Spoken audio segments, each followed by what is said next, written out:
So the webcast is starting now. Okay, bore da pawb a croeso I Morning all and welcome to this planning meeting. Welcome to the planning committee meeting on the 15th of December 2021. Few things just before we start. Hopefully we have checked all the language and interpretation devices and that they are all working now. We will go through the agenda as we need to. I will bring in the legal officer just to go through any declarations of interest and any legal requirements. So I'll bring in TYDDYN now. Thank you, Chair. Good morning, members. In relation to agenda item 2, declarations of interest, members will be aware of the requirement under the Council's Code of Conduct to declare any personal or prejudicial interest in respect of any business to be considered at today's meeting. Such interest should be declared now or as soon as the councillor affected becomes aware that they have a personal or prejudicial interest in today's business. All members declaring an interest are required to state clearly what the interest is and to advise whether it is a personal interest or a personal and prejudicial interest as defined in the Code of Conduct. Any member declaring a prejudicial interest is required to leave the meeting for the duration of the business and can take no part in the proceedings. Members with a personal interest only may take part in the debate and any vote. If a personal or personal and prejudicial interest is declared today that has not previously been disclosed and recorded, the councillor concerned will be required to complete and sign a declaration of interest form, which is available from the committee support staff. Diolch, thank you. Okay, diolch yn fawr, thank you. So first item on the agenda is apologies, and then we will come into declarations of interest. I've had apologies from councillors Brian Jones, I think Councillor Melvin Mile, unless he speaks up now and says he's here, has given his apologies. Do we have any other apologies? Alan Hughes, please. Alan Hughes. Alan Hughes. Councillor Alan Hughes, diolch. Any other? I know somebody has to leave at 12:30, but that will be an issue later on. Okay, so we've got those 3 apologies. Declarations of interest. If you just want to, I can't see everyone on screen, so if you want to unmute and just say if you have a declaration of interest. Joe, Mervyn Parry. Hi, Mervyn. Declaration of interest, item number 13, HENDRERWYDD Farm. It's that it's a personal interest only. Mr. Jones is a customer of the company that I work for. Diolch yn fawr, thank you. Okay, that's been noted. Anyone else? Okay, so moving on to agenda item number 3 is urgent matters as agreed by the chair. I don't have any. Moving on to agenda item number 4 is the minutes of the last meeting. That's on pages 9 to page 18. So we will go through them page by page, application by application. So we have page 9. And then on page 10 and 11, we have the land adjacent to HENDRERWYDD, which was application number 5. And then we have page 12, application number 6. Page 13, application number 7. Page 14, application number 8 and 9. Application number 9 continued on page 14 and 15 and 16. And then on pages 16, we had the planning for dark night skies, and we had the update on the Alexandra Road one on pages 17, and it finished on page 18. So unless anyone has any comments on those, can somebody propose? Propose them, Chair. Thank you. As proposed by Councillor Bob Murray, seconded by Councillor Mark Young. So as a correct record of the minutes from the last meeting in November. So unless we have any disdaining voices from anyone, and we will be able to record those as a true and accurate record. So I'll just give you a few seconds to unmute if anyone has any comments on those.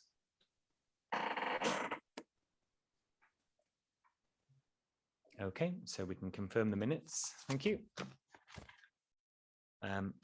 As I mentioned, okay, just on the blue sheets, obviously the running order, as is nearly always the case in planning, does change around a little bit.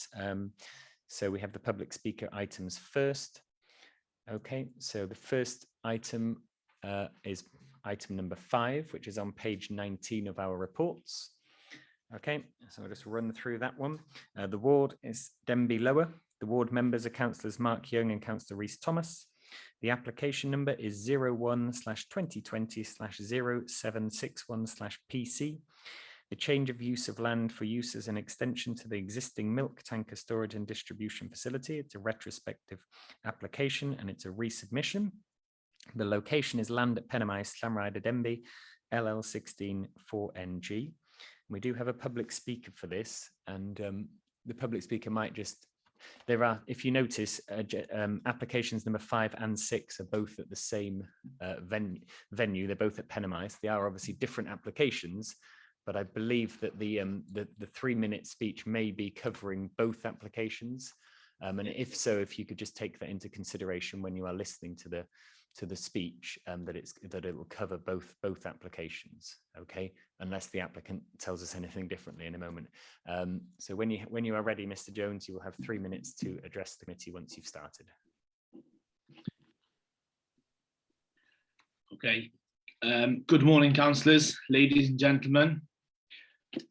I will briefly go through what I've written down here. When I purchased the farm from the Denbighshire County Council in 2011, the lot was being sold with a house, farm buildings, and only 7 acres. Due to the lack of acreage, continuing the farm was not an option. Over the period of time, I noticed along the Denbigh-Rhythin Road, there was milk tankers distributing milk in the lay-bys.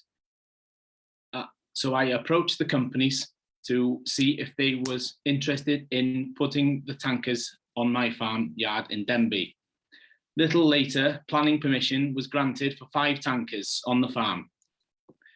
As soon as the Arla site in Llandernau Creamery closed down, another company approached me called Lloyd Fraser to use the farm to do the same, distributing milk from one tanker to another. My main focus for this venture has always been to support the local farming community. Having grown up in the LLANRHAEADR area with farming background, with a good understanding of the process of distributing milk and the deliveries to the dairy, I could see how the location of MAES was very essential. Running of the site is currently employing 30 people, many of which are local staff, and the local site is very essential. During this application process, I understand there has been a number of concerns, I which have attempted to address. The local LDP, currently there isn't space in the industrial estate in Denbigh or Rhythin to carry out such large organisation.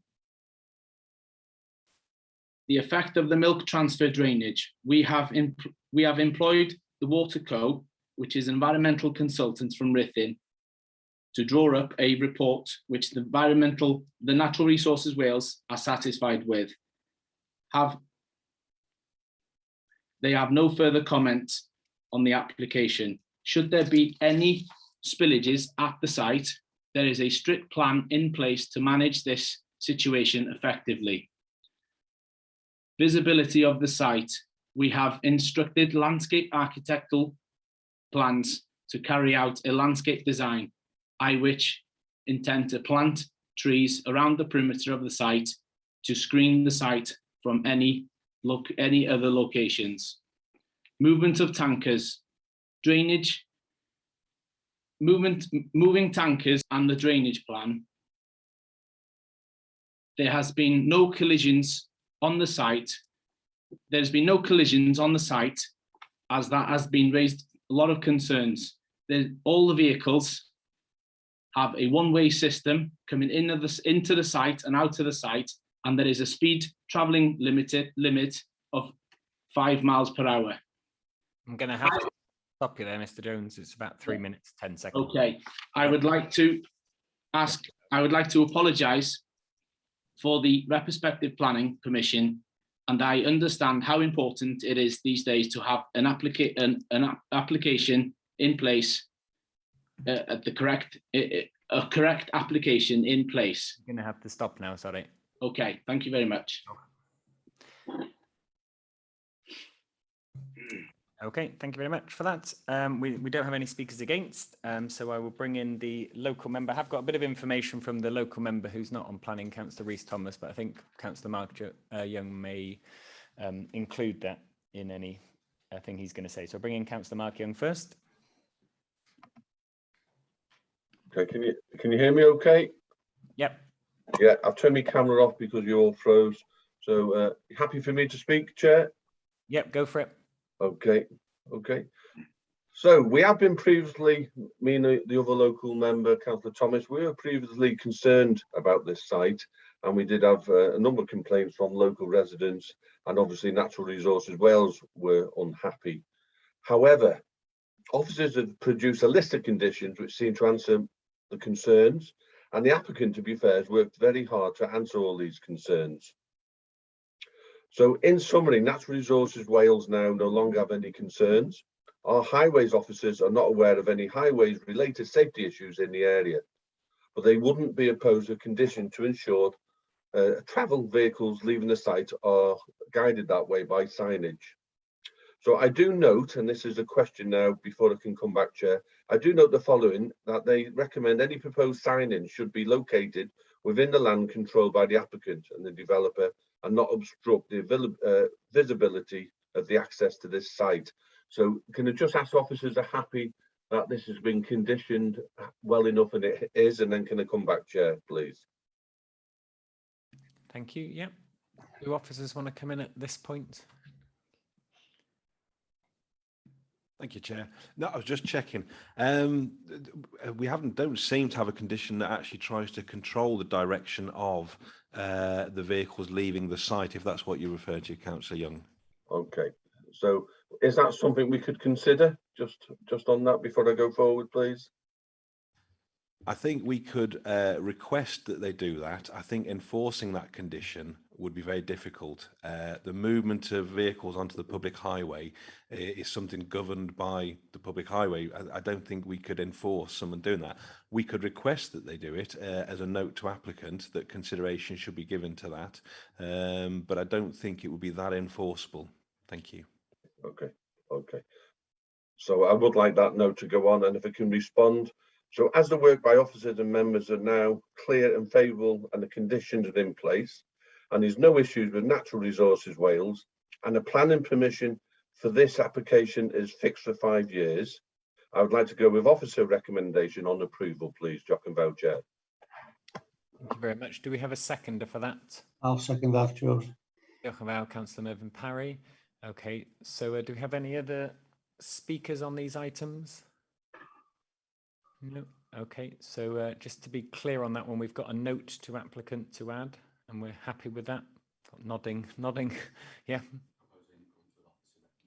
Okay. Yeah. So if we go for the vote for this one, it will be to vote in accordance with officer recommendation as to whether we grant or we can go against if we want to go against. But obviously nobody's given any reasons for that, or we can abstain a matter. And that is including the note to applicant. Okay, so as always, I will go through in alphabetical order. So if you just get ready to unmute. So again, it's for, against, or abstain. Okay, so Councillor Joan Butterfield. Is she here? Okay. Okay. Councillor Eddie Chard. For. Councillor Ann Davis. For. Councillor Peter Evans.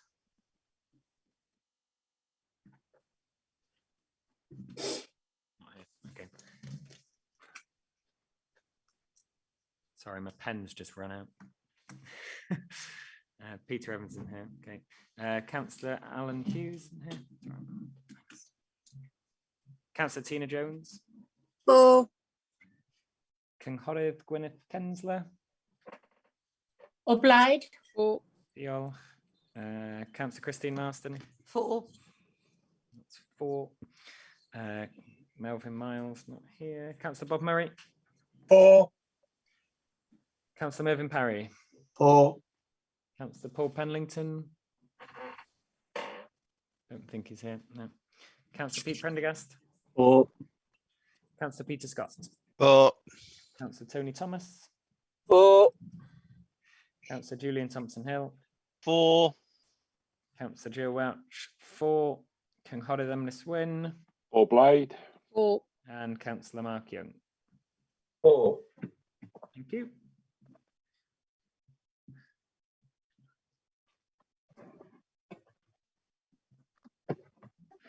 Okay, so we have Orblaid 4, we have 14 votes, an Edbin against 0, a Mattel abstain 0. Therefore, that application has been granted in accordance with officer recommendation.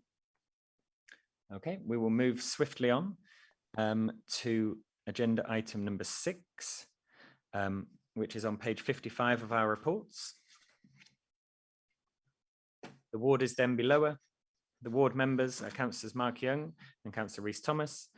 The application number is 01/2020/0762/PF. The proposal is the change of use of land for use as an extension to the existing milk tanker storage and distribution facility, including siting of welfare unit. The location is land at MAES LLANRHAEADR Denbigh, LL 164NG. I will just ask Mr. Jones, if you did want to speak, because obviously you did run out of time the last time. If there was anything else you wanted to add, you would have another 3 minutes if you wanted to add anything. So if you want to unmute and add anything, you can do, or not, as the case may be. So Mr. Jones, do you want to come in? You're on mute. I can't see if you're speaking. Sorry. No, that'll be fine. Thank you. Okay. Okay, so there's no late information on this one either. Councillor Mark Young, would you like to come in on this one? Yeah, I'll come in. We're on a roll. I'll be quick, and I note all the hard work by officers, and I thank them, and also the applicant on doing all the work. So we're in a better place now, as I said, with natural resources Wales. Highways are happy. We have conditions in place, so I'm happy to move approval. Jock and Val, Chair. Okay, I have a second. I'll second that, Chair. Thank you, Councillor Mervyn Parry, seconding that. Thank you. Okay, so if we don't have any other speakers, then we can go to the vote on this one. So again, it will be, when we're voting on this one, if we're voting for, it will be in accordance with officer recommendation to grant the application, and there's nothing additional on this item. Or it will be an Edbin against officer recommendation, or a Mattel abstain. Okay, so again, we'll go Councillor Ellie Chard. To grant. Thank you. Councillor Ann Davis. 4. Thank you. Councillor Tina Jones. 4.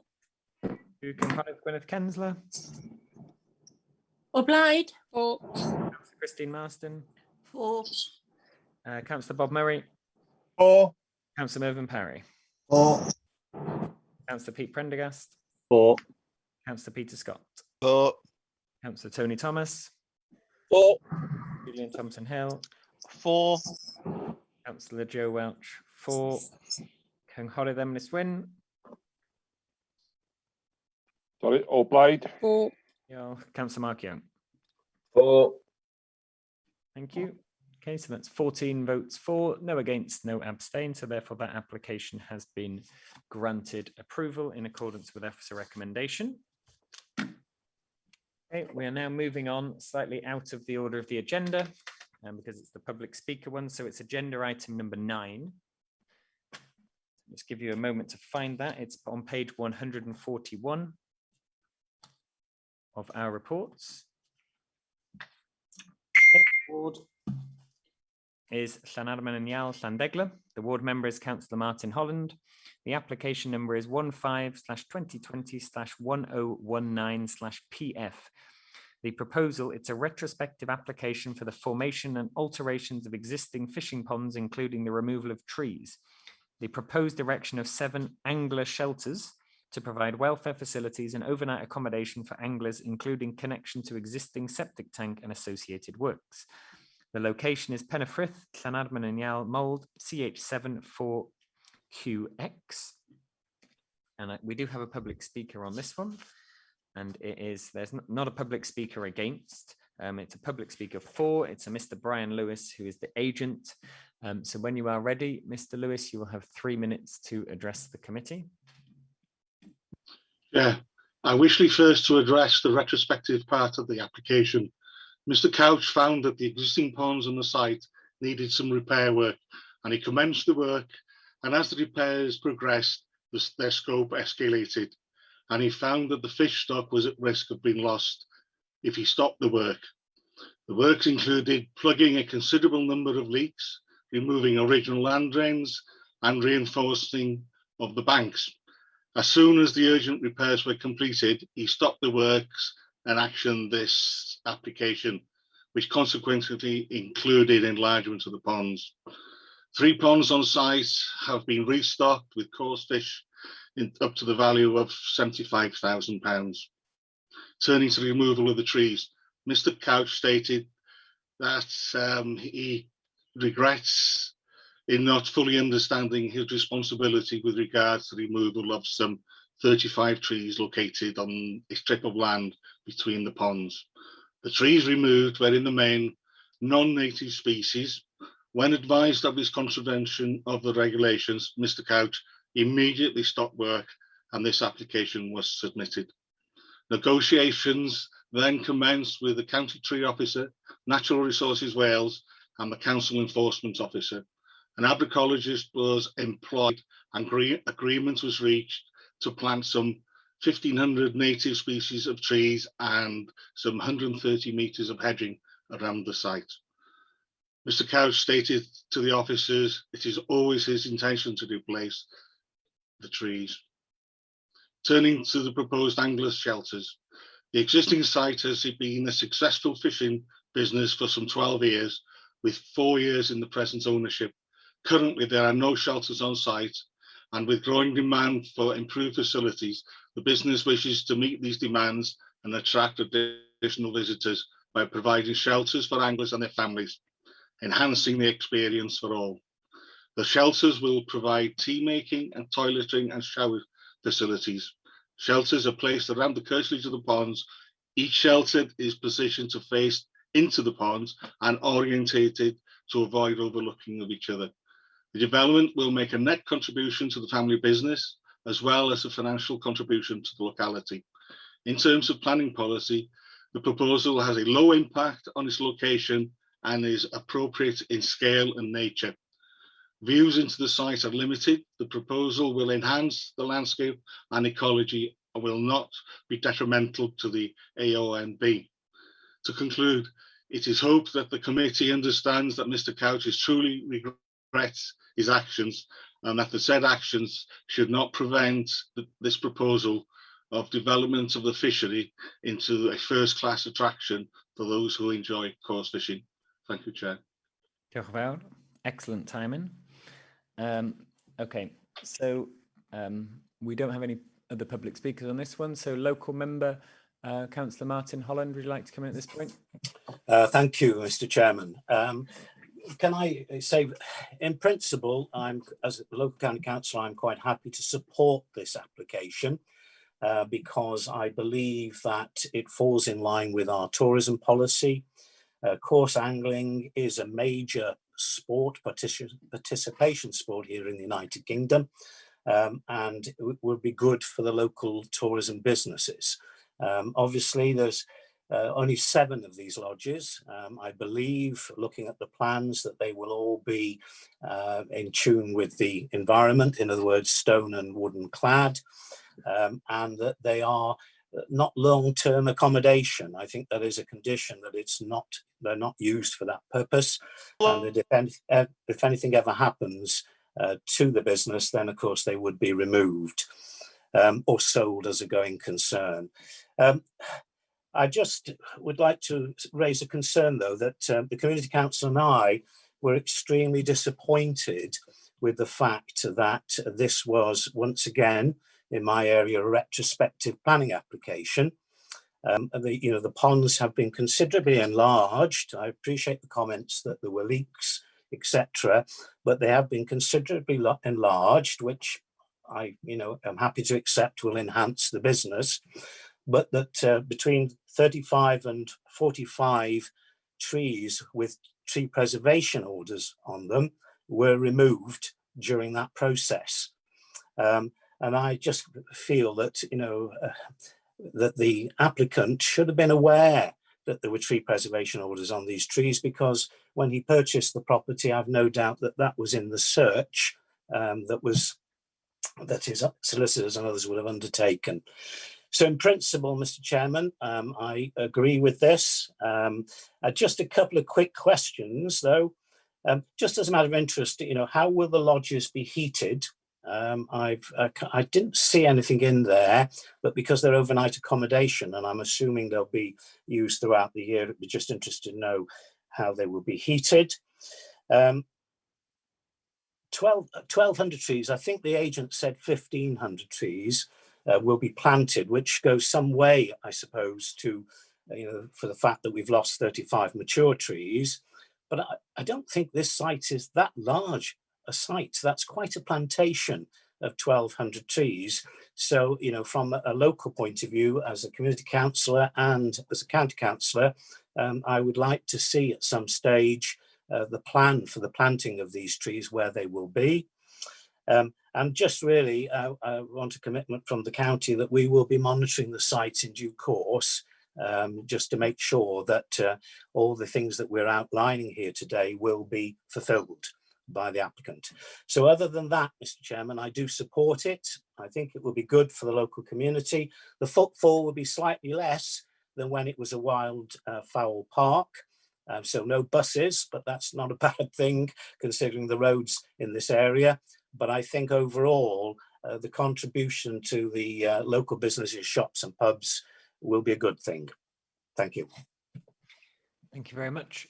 Just to note as well on the late sheets, there is a bit of additional information. Just officers suggesting a revision to the wording of condition 4. So just be aware of that, because when it does go to the vote, obviously we'll be considering that change of wording. And also there's a bit on the bottom there for clarity about the angler shelters. Mr. Chairman, yeah. One of the quick thing, actually, I forgot to say this. I did notice that in the report, it mentions that we are in the catchment area for the River Usk as a special area of conservation. I think it was in the NRW section. Can I just point out it's the River Dee catchment area, not the River Usk, which is in South Wales. Thank you. We did.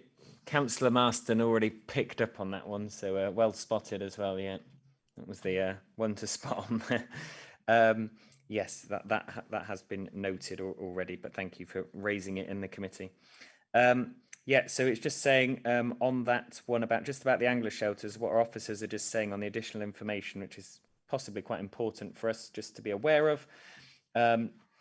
So it's to allow basic welfare and overnight accommodation. Officers consider it would be unreasonable and unenforceable to impose planning controls which would prevent people staying in the shelters overnight if they are not fishing.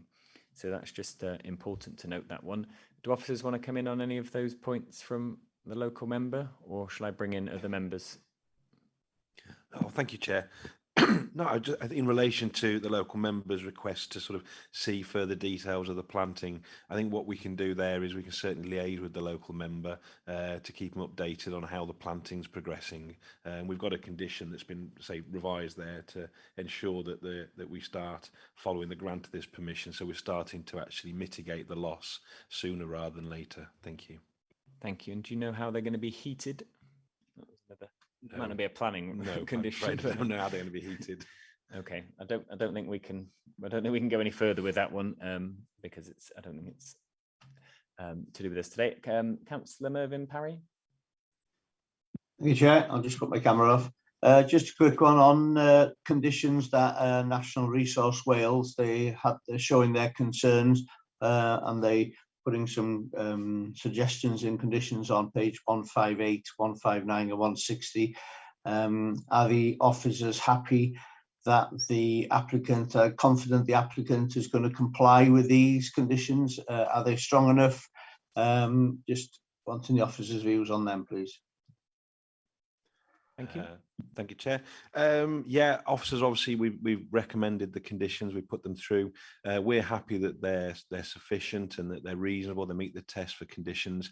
As far as whether the applicant's going to meet them, I'll say that's a role for us to monitor and enforce, should he not. That wouldn't be a reason to, you know, suspecting that something may not be done that's required by a condition wouldn't be a reason to resist this application. Thank you, Chair.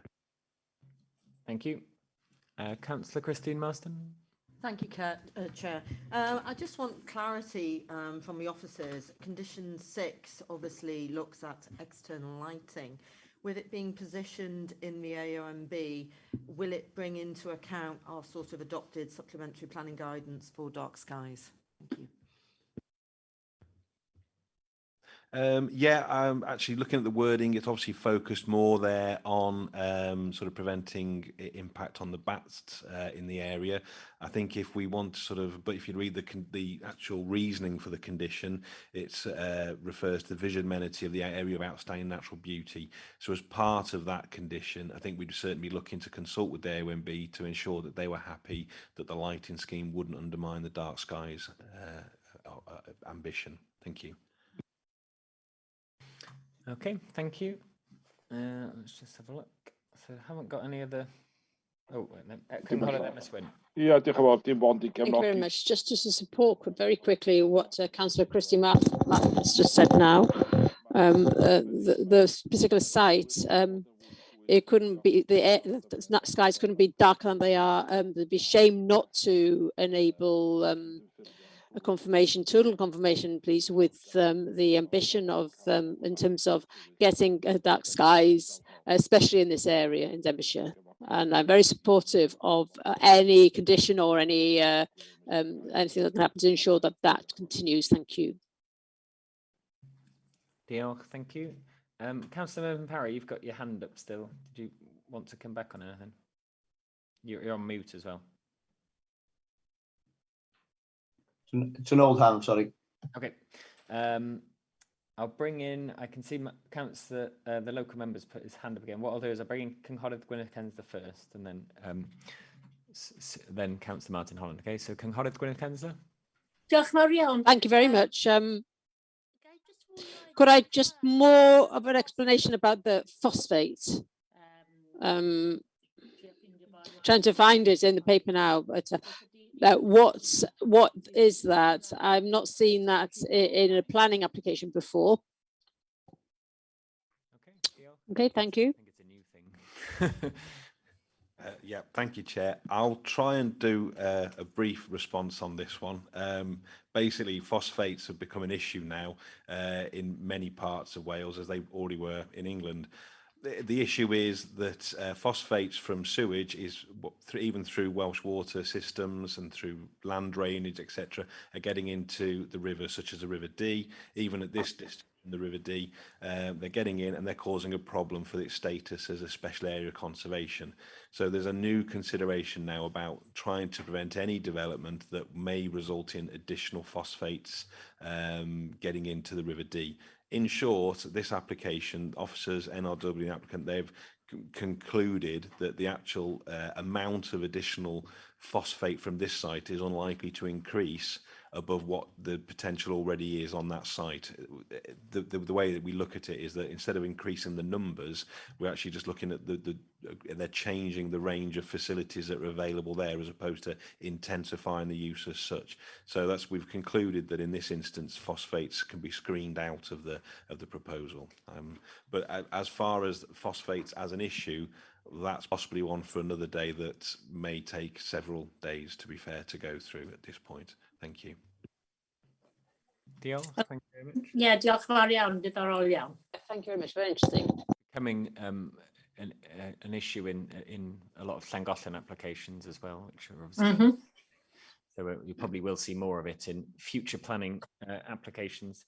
Local member, Councillor Martin Holland. Thank you, Mr. Chairman. Just two things really, and the first one I'll cover the phosphates issue because my area, most of my ward is actually in this special area of conservation, because the River Allen, which flows through it, flows into the River Dee, and it's the River Dee which has the high phosphate levels. So we are possibly contributing to that. And just to say that any new developments, and my understanding is that that could be an issue for us in planning, because all the sewage works in my ward have not been upgraded to deal with phosphate. So I just make that point. Just wanted to come back on the dark sky status.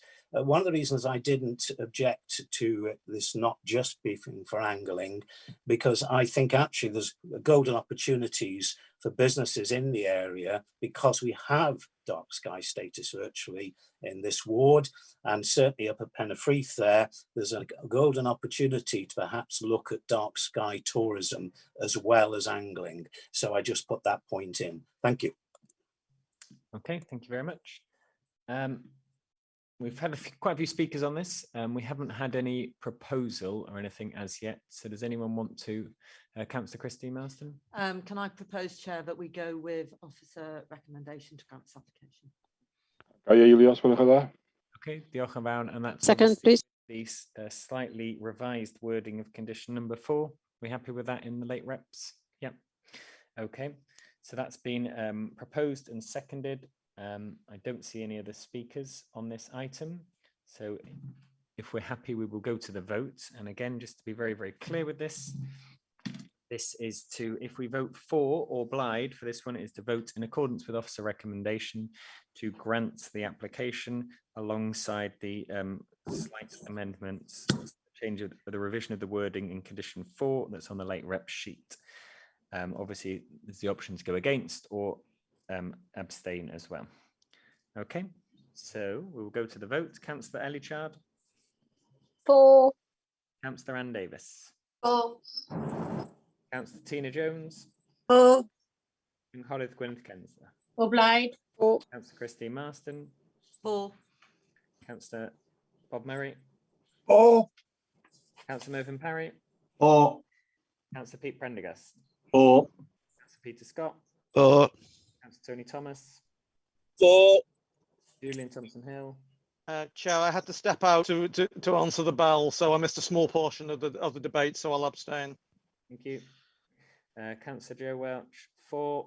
Cynghorydd Emrys Wyn. Obliged. For. And Councillor Mark Young. For. Diolch yn fawr. So for that one, we have 13 votes for or obliged. We have 0 votes against, and we have 1 matter. Therefore, that application is granted in accordance with officer recommendation. So we are going to. Oh, yeah. Chair, sorry. Could I ask, is Councillor Butterfield with us today? No. Have her apologies been given? They not officially, no. Could I give her apologies, please? Yeah, no, that's fine. Thank you, and that's been noted. I know Emrys has written something on the chat. Yeah, she's been in for an head so she's not so good at the moment. Okay, many thanks. Pleasure. Okay.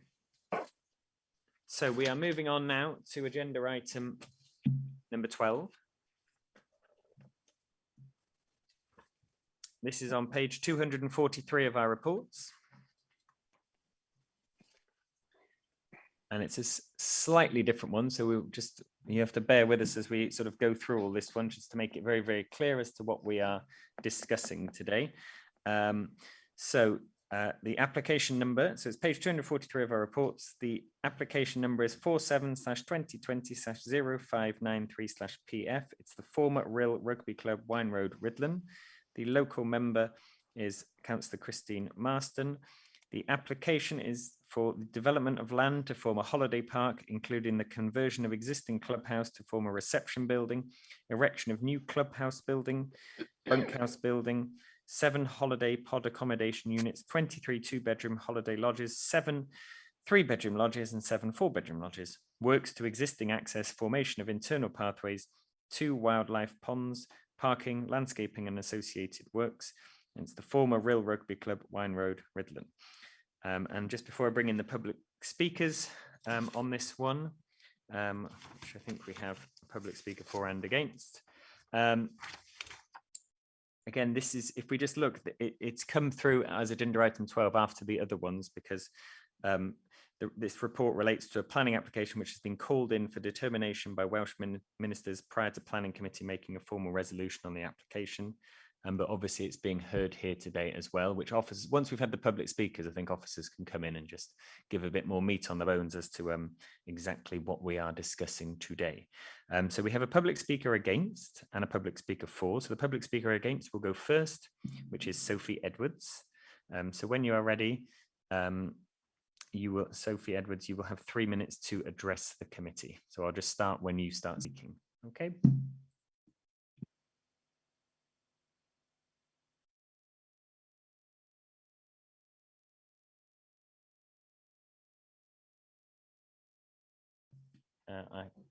I can't hear you. I can't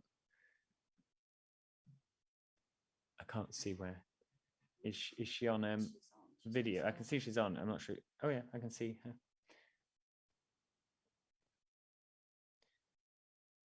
Hi Sophie. We can't hear you if you're speaking to us. You're not on mute, but for some reason you look like you're speaking, but we can't hear you. Sorry. And you're not on mute, so I'm not quite sure what the problem is. It might be your speakers aren't on or something. I'll give you a moment to try and sort it.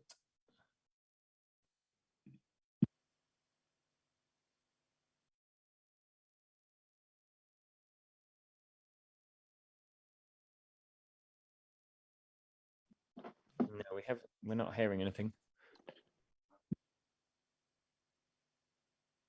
I don't think she's hearing us, Chair. Sophie, can you just put a thumbs up if you can hear me? Right, that's not not very conclusive. What we'll do is we'll have the speaker that's for it go first. It doesn't actually, I don't think it breaks any of our constitutional rules as to which order they go in. It's just that's what we always do. So the public speaker, so I can see Mr. Ward, you're there. So if you want to go first, and we'll just give you a couple of minutes, Sophie, it might be worth just logging off and then logging back in, the old classic. It sometimes works. And then if we can't do it, then we can have a short adjournment to try and sort it out. But Mr. Ward, if you would like to go first and address the committee for 3 minutes. Can you hear me okay? Yes, we can hear you. Mr. Chair, elected members, thank you for the opportunity to address this committee. My name is William Ward and I'm a director of North Wales Construction Limited, the applicant for the holiday park at the former rugby club of the WAEN. I've lived in Flint my whole life and I've had the privilege of easy access to the beautiful Llwyddian range and all across North Wales. This scheme will create a great base for others wanting to explore this fantastic landscape. The visitor economy is very valuable to Denbighshire and contributes around 250 million annually to the economy. It employs around 5,000 people, which is approximately 10% of the working population, making it one of the key employment sectors for the county. Denbighshire has a growing reputation in the outdoor activity sector and policy that states high quality development proposals that support and enhance the visitor economy of the county will generally be supported and encouraged. This scheme is designed to be of the highest standard. This scheme would conservatively create more than 30 full-time positions once open, as well as creating lots of local jobs during the construction phase, from using local trades to supporting local suppliers. Bringing this scheme to committee has been a long and challenging process. It's taken many people far more qualified than myself and many departments a lot of time and effort, and I hope that the reports will allay any concerns that anyone may have had. For instance, our ecologist has developed an ecology plan for the site that will enhance the biodiversity and ecology of the site. The Llwyddian Range and Dee Valley AONB Joint Advisory Committee and NRW have taken their time to consider the application fully and, subject to the appropriate landscaping and lighting measures, have no objection to the scheme. The Highways Department and our transport specialists, Hydrop, have fully considered the scheme and have no objections. I would like to thank planning officers for their very thorough consideration of the application. I wholeheartedly support the officer's recommendation that planning permission should be granted. Thank you. Thank you very much. I think we still might be having technical issues. What we will do, because Joe, yeah, Joe, yeah. I've just spoken to Sophie on the landline. They were in a waiting room. Is there something to do with that? No, it shouldn't be. What we will do, because I imagine there's going to be quite a lot of speakers on this and it's probably going to last a little while. We've had an hour. Why don't we have a quick 5-minute break? Because I think it's important to obviously hear that. And then, so if literally it's 10:25 now, so just go and maybe have a quick comfort break for 5 minutes. Chair, can I comment? Could she phone in? Is there a facility where she could just speak over the phone? Yeah, there is another option. So what we'll do is, if you just want to have a quick 5-minute break, and then we'll try and get that up and running, and we'll come back in 5-10 minutes. Okay, thanks.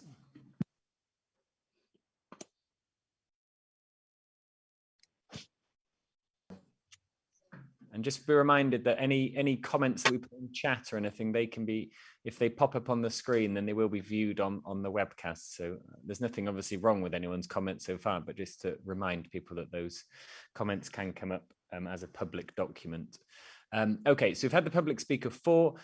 So now, Sophie, if you would like, Sophie Edwards, if you'd like to have your 3 minutes to address the committee, we'll start the timing whenever you start speaking. All right, thank you. Good morning. I'm a local farmer with land bordering all sides of the development site, and I'm strongly against the proposal, and my objections are as follows. Firstly, the sheer scale of the project is completely unsuitable for the area and not in keeping with its characteristic. It is a rural area, and erecting what is effectively a housing estate, along with the volume of people it would accommodate, will totally change the nature of the environment. It will no longer be the tranquil rolling countryside it currently is in the setting of the AONB. The local council, along with concerned residents, do not want this project. The demand for such a project, as it's been acknowledged in the report, is not essential. In reality, it will not benefit the local community at all. We won't even be allowed to use the facilities freely, so it's clearly not for our benefit. The community will bear the brunt of the problems that come along with such a project. The added congestion to the already dangerous roads, the eyesore, the noise pollution, the disruption and the exploitation of the area they love. It will be our sacrifice in the name of the wider economic benefit. What place has an urban development got in open countryside? The walkers enjoying the Llywelyn range certainly will not want to come across an urban development whilst trying to appreciate the countryside at its best. If the proposal is granted, the character of this beautiful area will be lost forever. Wildlife will be forced to leave due to human presence, the light pollution from the 2-storey dwellings and noise pollution. We have major concerns over the impact the developments would have on the current use of our fields bordering the site, which is grazing livestock. The plans outline a dog training paddock and clearly encourages people to explore the surrounding area and make use of the public footpaths which run through our fields. We have an expected number of walkers using the footpaths at present to roam the fields. The increase and feel it would be unfair and dangerous to encourage a potential 200 people likely to have dogs to roam the fields. The increased footpath use will heighten the risk of confrontation between walkers and cattle, increase the likelihood of dog attacks and increase the risk of gates being left open. These concerns are real. I've had dog attacks and the trauma and heartache of watching my lambs being savaged is fresh in my mind. I would be in constant state of anxiety about the increased chance of problems. It will have a negative impact on my livelihood and mental health. We're also very concerned about the private sewage system. It's noted that the surface water would be discharged into watercourses and ditches. This will cause flooding on the bordering fields and potentially contaminate drinking water. My next point is on the suitability of the road to the development site, which is narrow with few passing places and blind bends. This wasn't acknowledged by highways. There will be more accidents, more congestion, and make it impossible for farmers to move stock safely. The suitability of this road to cope with a huge amount of traffic has not been tested in recent years and cannot be compared to the constant traffic that the plans would cause. To conclude, there is no need for this project. It is not in keeping with the rural setting. It will have a detrimental effect on the people who live and work in this environment and shows a complete lack of understanding and regard for this currently natural and undisturbed rural area. Thank you. Thank you very much. Okay, so we've had our public speakers for and against. I'll bring in Paul Mead just to enlighten us on what this application is and what we're voting on and things like that. People may have questions about it as well, so that we're just really clear in our minds as to what we're going to be voting on in a little while. But bring in Paul Mead first. Okay, diolch yn fawr. Thank you, Chair. Bore da. Good morning, everybody. Yeah, just for clarity, because you did have a covering report with this planning application. Members may recall that we were about to present this application to you back in April of this year. And there was obviously a report that was provided for that. But leading up to that particular planning committee, there was a Welsh Government intervention, which Welsh Government sometimes do with planning applications that are being determined by local planning authorities. So someone had requested that Welsh Government call that application in to be determined by the Welsh Ministers. So we were issued with a holding direction, which meant that Denbighshire County Council couldn't progress with the application. Planning Committee couldn't assess our officer report and make any resolution at the Planning Committee at that time. So effectively it was put on hold.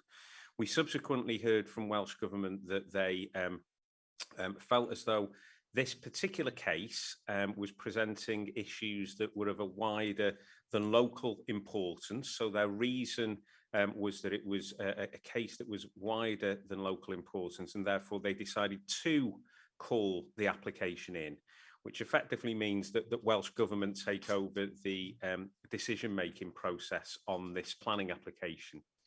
So obviously what we're now, what we've been asked to do by Welsh Government is actually provide the council statement of case on that call-in, which is effectively an appeal process. So the applicant will have a right to present their arguments to the Welsh Government. Any objectors will be able to provide their arguments to the Welsh Government. But what we were lacking at that point was a sort of formal resolution through a democratic process of Denbighshire County Council's decision on this application. So effectively what we're seeking from members today at Planning Committee is a sort of resolution from Planning Committee, albeit it won't be the sort of final decision on this application, because as I've explained, that will be taken by Welsh Government. Officers have provided you there with a covering report, and obviously the main report that was provided at the previous Planning Committee, and that is an officer recommendation to grant. The officer recommendation to grant was made on balance, having regard to all of the issues that you've got within that report there. I'm not going to go into all the details within that officer report, because members will have had an opportunity to have read that also. But I think the debate now for members at Planning Committee is to, you've heard both speakers, you've hopefully read the officer report.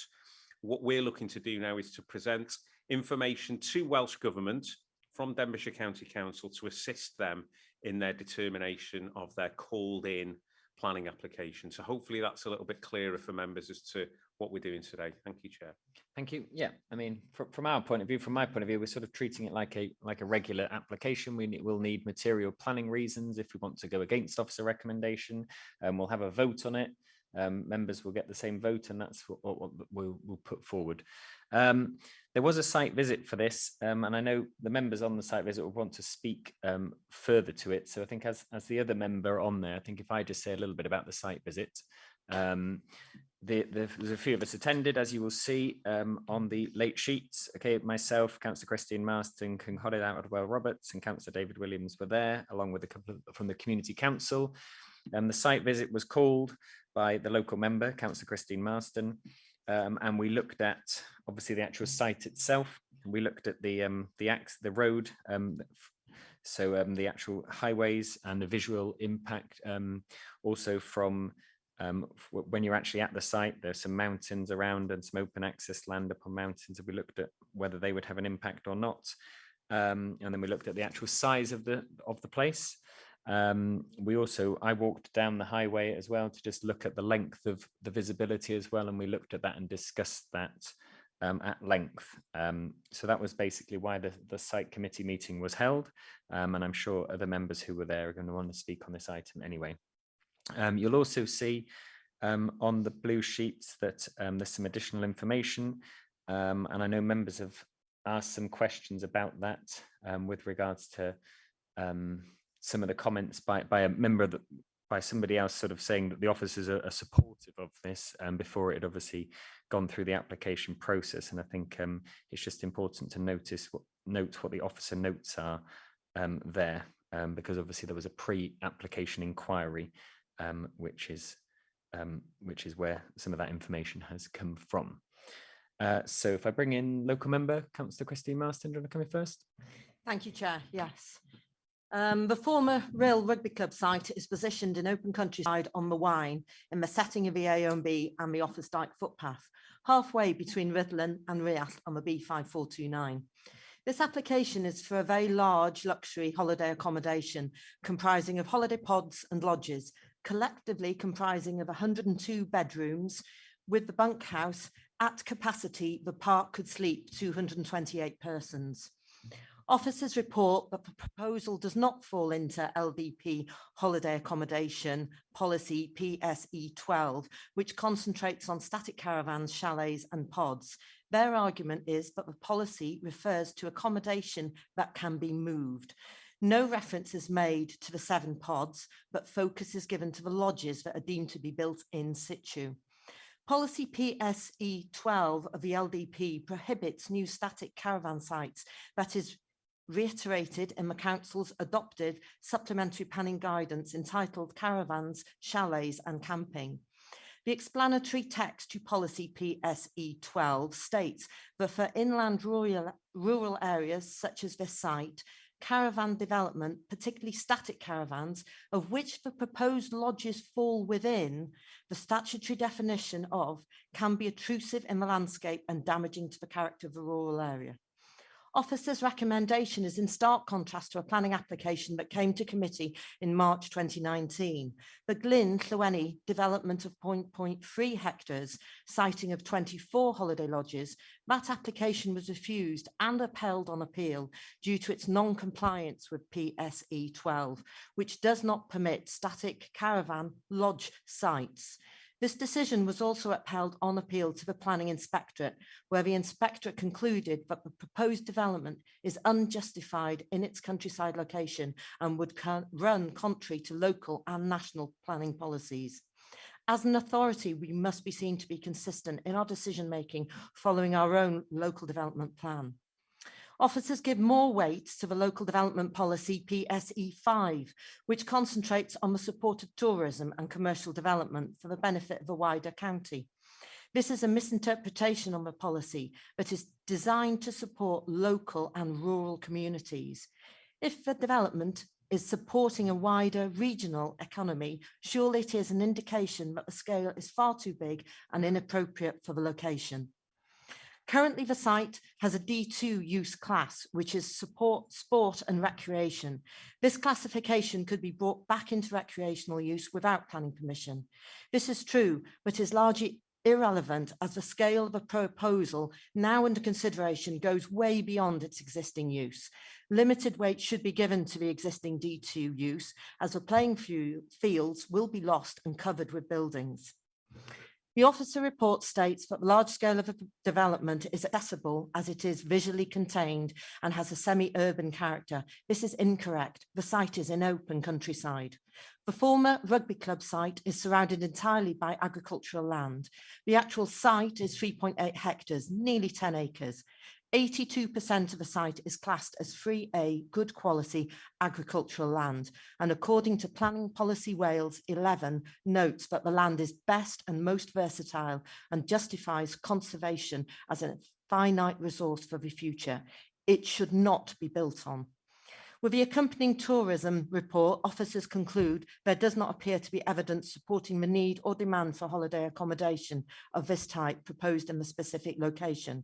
Added to the derelict site at GRAIG Park, Melodon, and the derelict site at Oakley on Wine, less than half a mile away, which has now reverted to private residential development, demonstrates this fact. Concern has been raised by Tremarch and Cwm Wine Community Council that if this holiday business proves unsuccessful, then the accommodation would become residential, thus allowing a village to be built in open countryside, not with any development boundary. The development will have huge impact on visual amenity and landscape character of the area, introducing an urban feel to open countryside. The existing clubhouse is single story with a flat roof. The proposed new clubhouse public building is 2-story with a pitched roof and will have a large, greater impact on the skyline. The buildings include a first floor 80 covered dining area and a first floor balcony with 28 covers. The 23 bedroom, 2-bedroom lodges, 7 3-bedroom lodges and 7 4-bedroom lodges and a 24-bed bunkhouse are also 2-story, again in impact on the skyline. In total, 38 2-story buildings will be erected. The 24-bed bunkhouse is close to and will be visible from the B5429. The AONB Advisory Committee comments that the lighting needs to be controlled to protect the setting of the protected landscape and dark sky ambition. This will be very difficult to achieve with a design of the lodges and clubhouse with floor to gable glazing. The building sited in the location will have an impact on visual amenity. It will clearly be seen from Moyle Herathog, which is open access land within the AONB, and with the National Trail of Offers Dyke Path, we must protect our beautiful landscape. The B5429 that runs from the junction 28A55 past the site to RHUDDLAN is narrow, twisting and blind bends, and in places 2 vehicles cannot pass each other. Therefore, vehicles have got to stop and reverse to enable vehicles to pass each other. It is a rat run for vehicles following sat-nav and frequently used by slow-moving tankers from biogen and agricultural vehicles. For pedestrians, prams, wheelchairs and cyclists, this stretch of road is dangerous to navigate. Planning policy Wales states to avoid car-based developments and to offer good active travel routes. I believe it is unrealistic to expect holidaymakers to walk nearly 2 miles to RHUDDLAN or 2.5 miles to St Asaph along a dangerous route with no footpath or lighting with a speed limit of 60 miles per hour. Therefore, they can catch a bus. Historically, visitor vehicle movements up to 2018 for RHYL Rugby Club had been provided to suggest that the highway coped well with the level of traffic then and could do so with the anticipated level of traffic generated by the new development. I disagree. I believe this large development will generate a large volume of traffic on a daily basis. There are also key differences. The majority of the rugby users were local families familiar with the character of the highway. The rugby games and activities were seasonally based with a mixture of home and away games. Training sessions were split into age groups. In contrast, the majority of the visitors will not be local and therefore not familiar with the character of the highway. They will navigate to and look for the holiday park. The visitor profile is that they will have travelled between 2 and 3 hours. The holiday park will operate 12 months of the year and have a target occupancy of 70%. On top of the residential guests who are staying, you have traffic generated by individuals using restaurant leisure facilities and swimming pool. That's an awful lot of vehicles down a very narrow country lane. NRW, after much debate, has reluctantly accepted that a private treatment works is acceptable. It concerns me that hot tubs water requires to be changed after each occupant, with the applicant stating that each lodge 37 will have a tub. That's a lot of chlorine water entering a private treatment works on at least a weekly basis. The call-in letter by Welsh Government dated 24th of September 2021 is an indication of their grave concern regarding the proposal and imply that the development, due to its scale, location, unsustainability, impact on agricultural land, it's contrary to both national and local policies. In conclusion, I feel this application is too large in open countryside, not adhering to planning policy, and I would like to propose going against officer decision and recommend we refuse. And my planning reasons are, this application goes against LD policy PSE 12, which does not permit new static caravan lodge sites, developing on land of agricultural grade 3A, poor access by non-car modes, it does not offer good active travel connections, and poor highway access, it is inadequate and totally unsuitable for the development of this size. Thank you, Chair. Okay, thank you very much. So obviously that is a proposal. So just before I go to any other speakers, do we have a seconder? I'll second that, Peter. Thank you, Councillor Peter Scott. Okay.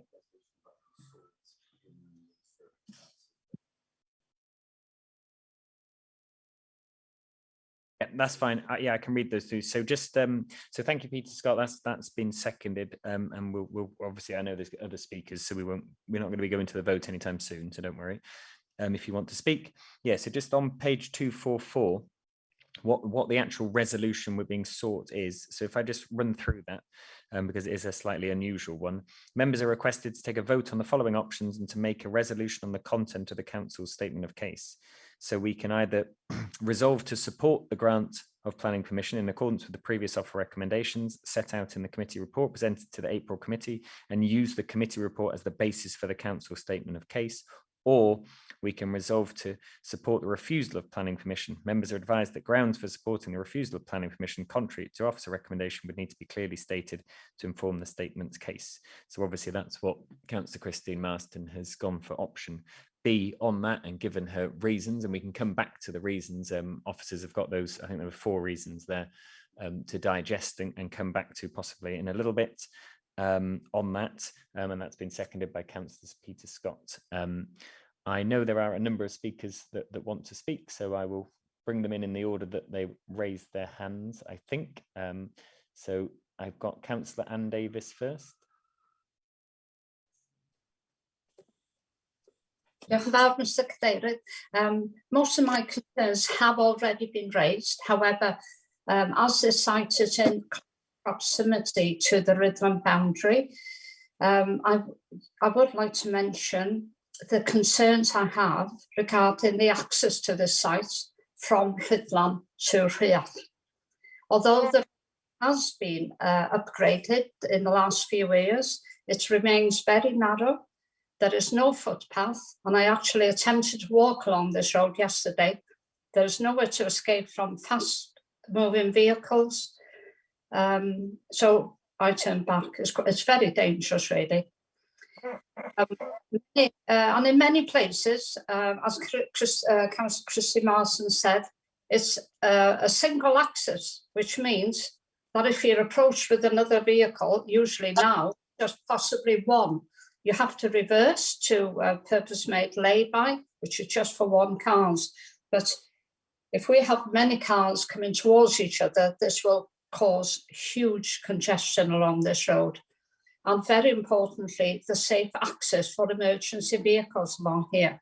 There are many working farms along this road, and it's vital that they are allowed to move their vehicles safely.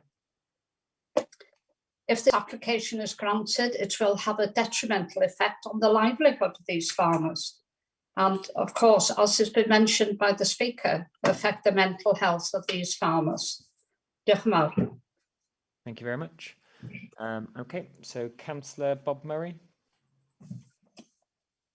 Yes, Chair. I'd just like to query something that Councillor Christine Marsden said. The Milden Holiday Park is not a derelict site, and at the moment it's having a major overhaul and millions of pounds spent on it. So I'd just like to say it is not a derelict site. Thank you. Thank you. Councillor Mervyn Parry. Yeah, thank you, Chair. Again, I'll switch my camera off. Could officers tell me, was there ever a condition or a covenant on this land in the event that the rugby club didn't need it in future? You know, was it conditioned when it was granted a D2 classification, or was it granted a D2 classification? And if it was there a condition? Because it's the sort of thing we would do now if an application came to an end or there was no use, it would go maybe revert back to agricultural use. So possibly they could answer that question for me, please. Yep, thank you. Councillor David Williams, I know you're not on committee and you haven't got your hand up, but do you want to speak on this item? Yes, please, Mr. Chairman, if now's the right time, yeah. Stop the video, yeah? Yeah, your internet seems to be fine with video on, so you can go for it. Yeah, well, I fully endorse what's been said by Sophie Edwards and Christine Marston as to the detrimental effect it would have on the area. And I fully endorse everything that's been said by those two speakers. Two other things concern me in particular. There seems to be a lot of plans having been made behind the scenes, and with this idyllic utopia that's promised for the WAEN, it seems to everybody seems happy with it, apart from the residents. Has anybody been to see the residents, the local people? They haven't been consulted at all on this. They're as though they don't, they're not part of the plan. It seems to suit everybody else, but nobody thought to ask the local residents and how it was going to affect local people, residents, farms, etc., etc.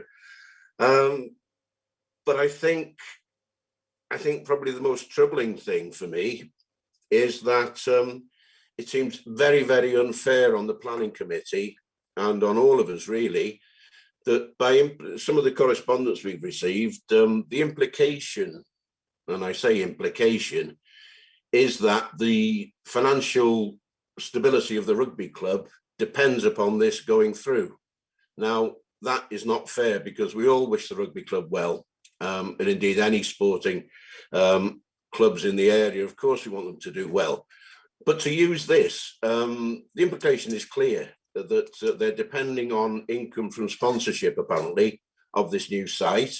So effectively, that's putting grossly unfair pressure on a planning committee, in that they effectively could be said to be having to decide between a project that's going to decimate the local area, but that it's needed for the financial well-being of the rugby club. Now, correct me if I'm wrong on that, but that's the way I look at it, and I think that's fundamentally flawed. Thank you very much. Yeah, I think officers can come in on a few points raised by members now. Yes, diolch. Thank you very much, Chair. Just running through in order. Obviously, we do have a proposal and a seconder. Just applauding Councillor Christine Marston's comprehensive speech there. I think she's covered all the relevant issues, and obviously provided valid reasons as well in relation to the 4 points that have been made there. So I just wanted to start off with that, just to make sure that is noted. I think the other queries that we had from members there that I've noted down, I think the first one there was from Councillor Parry, who asked the question around the historic use of the site, and whether there are any sort of specific planning conditions or controls. I wouldn't know about covenants, unfortunately, because that falls outside of the planning process, but I'm not aware of any specific controls. I think it's quite an old use of this site by RHYL Rugby Club. I don't know how far it dates back to, but there doesn't seem to be any sort of planning controls in relation to the D2 use. So effectively, another sort of leisure D2 use could occupy that site without necessarily any restrictions. And I think to be fair to officers here, one of the sort of fundamental reasons that we reached our recommendation that we did within the officer report, and I do have to stress that it is a very on balance recommendation. We did provide the applicant with pre-application guidance on this, which is on public record, which was quite clear that it would be quite difficult to justify the proposal that they're putting forward here. But clearly what officers had to have regard to was firstly the historic use and the potential impacts that would have had over many years in terms of the use of the highway and the activities within that site. And also the promotion by the applicant of obviously wider economic benefits for the tourism sector within the county. So we understand, and I think I can, from an officer perspective, fully acknowledge the concerns that have been raised here by members, especially the local member, and they are all valid reasons. So I just wanted to stress that this was a very on balance recommendation that we've made. So hopefully that covers Councillor Parry's point. Councillor David Williams had raised the issue around no residents having been consulted. But obviously when we do have planning applications, there is a sort of consultation process that does take place. because of the dispersed nature of the location here, there isn't any sort of immediately abutting residential properties, but we would have put site notices up. There would have been a notice within the press, etc.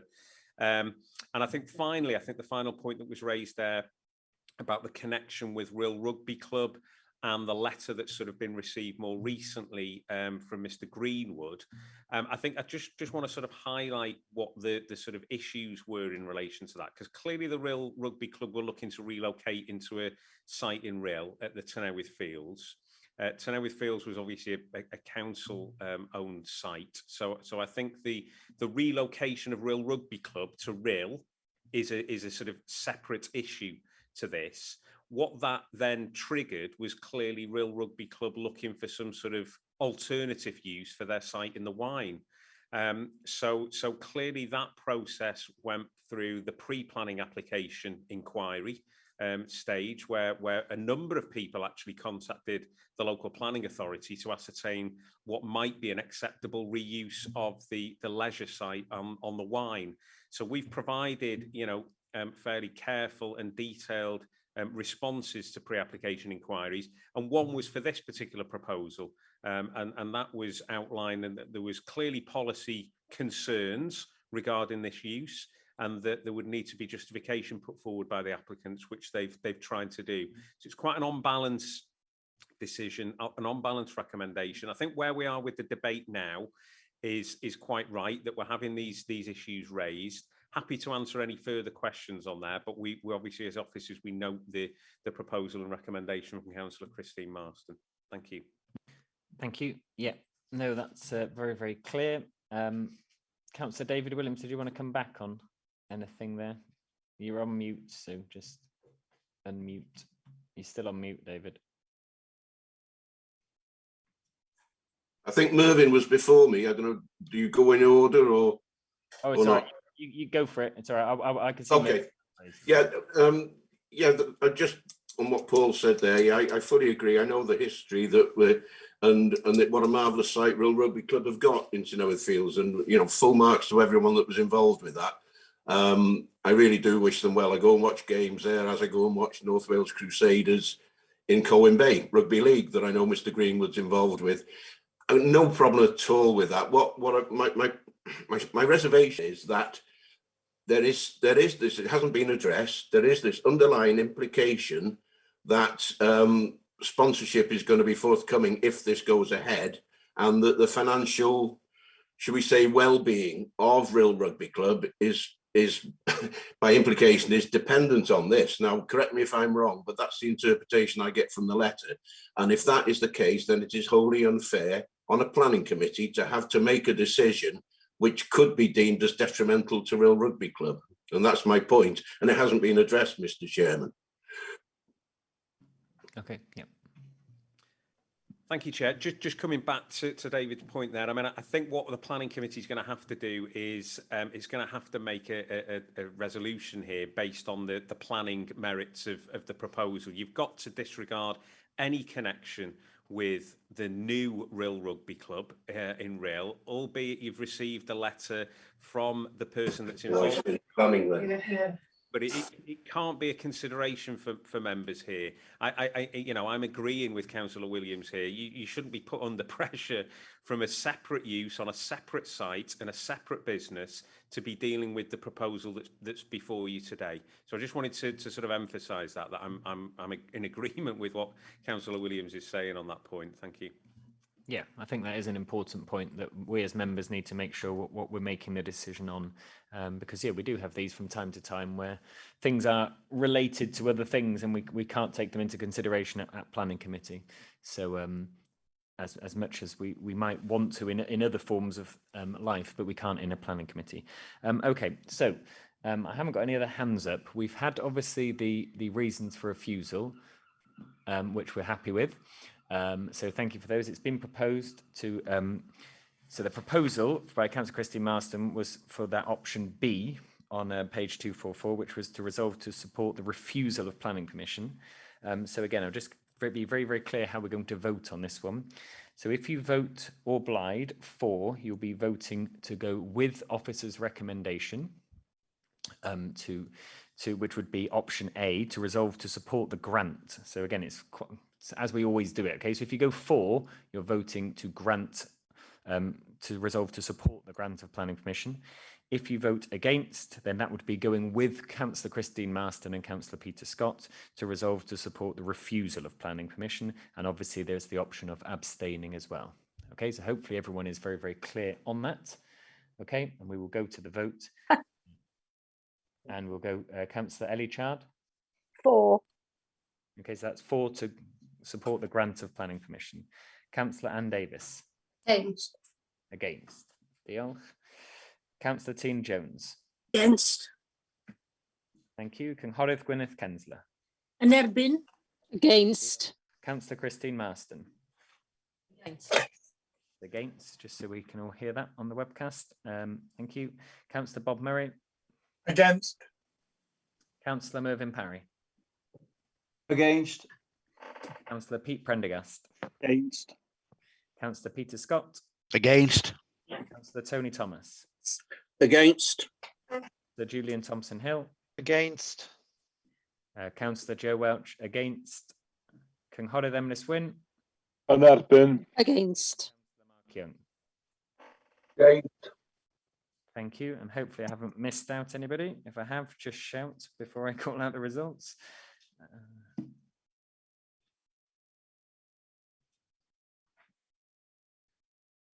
Okay, so we have Orblaid 4, we have 1, an Edbin against, we have 13, Amatel abstain, we have 0. Therefore, the committee has resolved to support the refusal of planning permission based on the grounds that Councillor Christine Marston raised in her speech. Okay, thank you very much, members. Okay, so we're moving on now back to, they're all the items that have had public speakers. So we're moving on to the items without public speakers now. And the first one of those is agenda item 7. And that's on page 89 of our reports. So we have, the ward is Llangollen. The ward members are Councillors Graham Timms and Councillor Melvyn Mile. The application number is 03/2021/0656/PF. The proposal is the creation of off-road domestic parking, formation of access, landscaping and associated works. The location is the land to the rear of 20 Regent Street, Llangollen. And there is a little bit of information on the blue sheets that we received last night. Okay, so if we just have a little look at that, officer recommendation is to grant. Okay, there's late representation. It's on a couple of pages. So the Welsh trunk roads, no direction imposed, and a little bit of information. There's another comment received in objection. Okay, so that is that. I don't think Councillor Graham Timms is here. No. Okay, I will just, I know Councillor Melvyn Mile couldn't make it today as he has a hospital appointment. So I'm just going to let you know what he has said.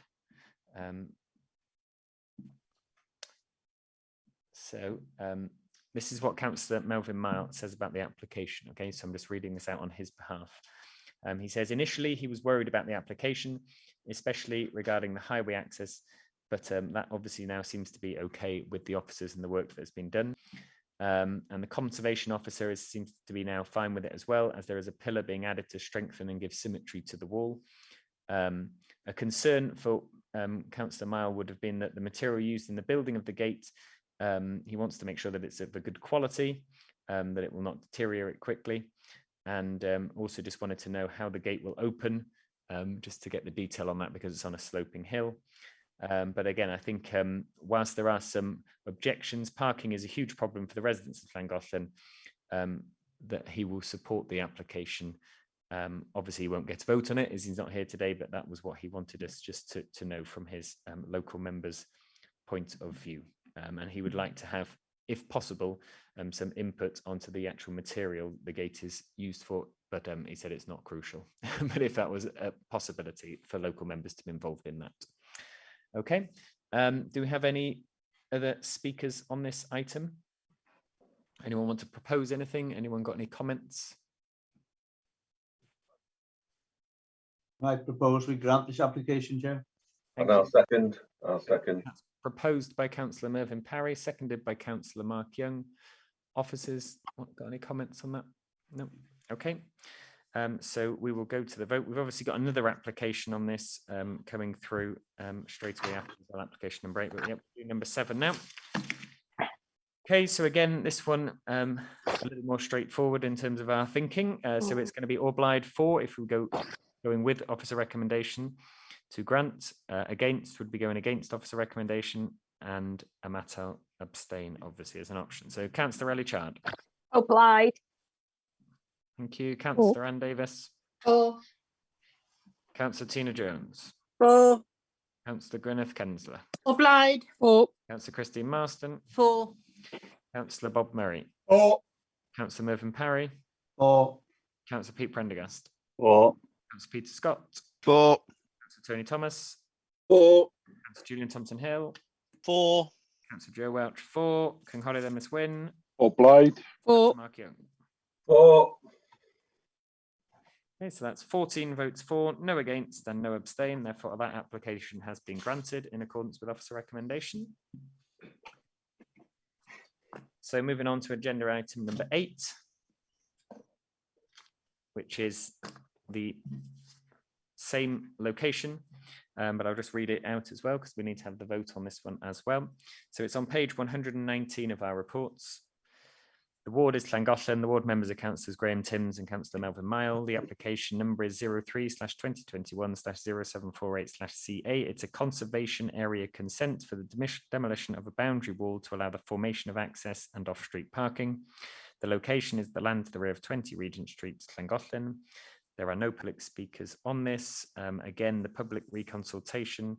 There is a tiny little bit of information on the blue sheets. I think Councillor Melvyn Miles' comments, which I read out for the last application, would also be relevant to this application. So if you could take those into consideration. And do we have any speakers on this item? I move support, Chair. Thank you. Yeah, happy to second. And okay, so that's been proposed by Councillor Mark Young. It's been seconded by Councillor Julian Thompson Hill. Do officers have any comments on this? Nope. Okay. So again, this will be the voting process. It will be obliged for if you want to vote in accordance. Oh, Mervyn, you got your hand up. Sorry. Yeah, Chair, just to second Melvyn Miles's comments, because there's obviously on the reports, the late reports, concerns about the detrimental impact of removing this wall, that the material used to do the gateway thank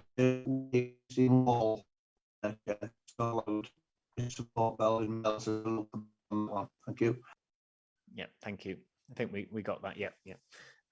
Okay. Yeah, no, that's fine. So it's to make sure there is, and can officers just confirm that is the conservation officer is happy with that, and yeah, that's correct. That's what's shown on the plans, is that the materials will match the existing. In fact, they'll be reusing the materials as far as we're aware. Okay.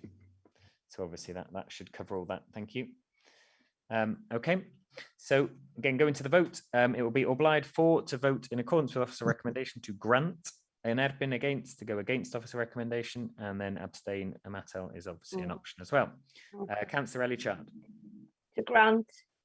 Thank you. Councillor Ann Davis. For. Councillor Tina Jones. For.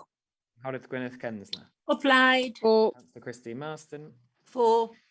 Councillor Bob Murray. For. Councillor Mervyn Parry. For. Councillor Pete Prendergast. For. Councillor Peter Scott. For. Councillor Tony Thomas. For. Councillor Julian Thompson Hill. For. Councillor Joe Welch. For. Cynghoredd Emys Wyn. Obliged. For. Councillor Mark Young. For. Okay, so that's 14 votes for, obliged. An admin against 0, Amato abstain 0. Therefore, that application has been granted in accordance with officer recommendation. We're going to, I'm not sure whether you heard, just when we're having a short break, Councillor Martin Holland is just stepping, he's just got to step out. There's a funeral cortege just going through the village, which he wanted to be a part of. So I'm going to move agenda item 10 just back a little bit. So we will move, it should be the next item on the agenda, and I unless he's here, which I don't think he will be.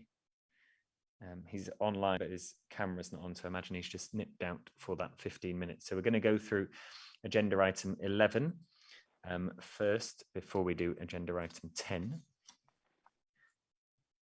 So agenda item 11 is on page 207 of our reports.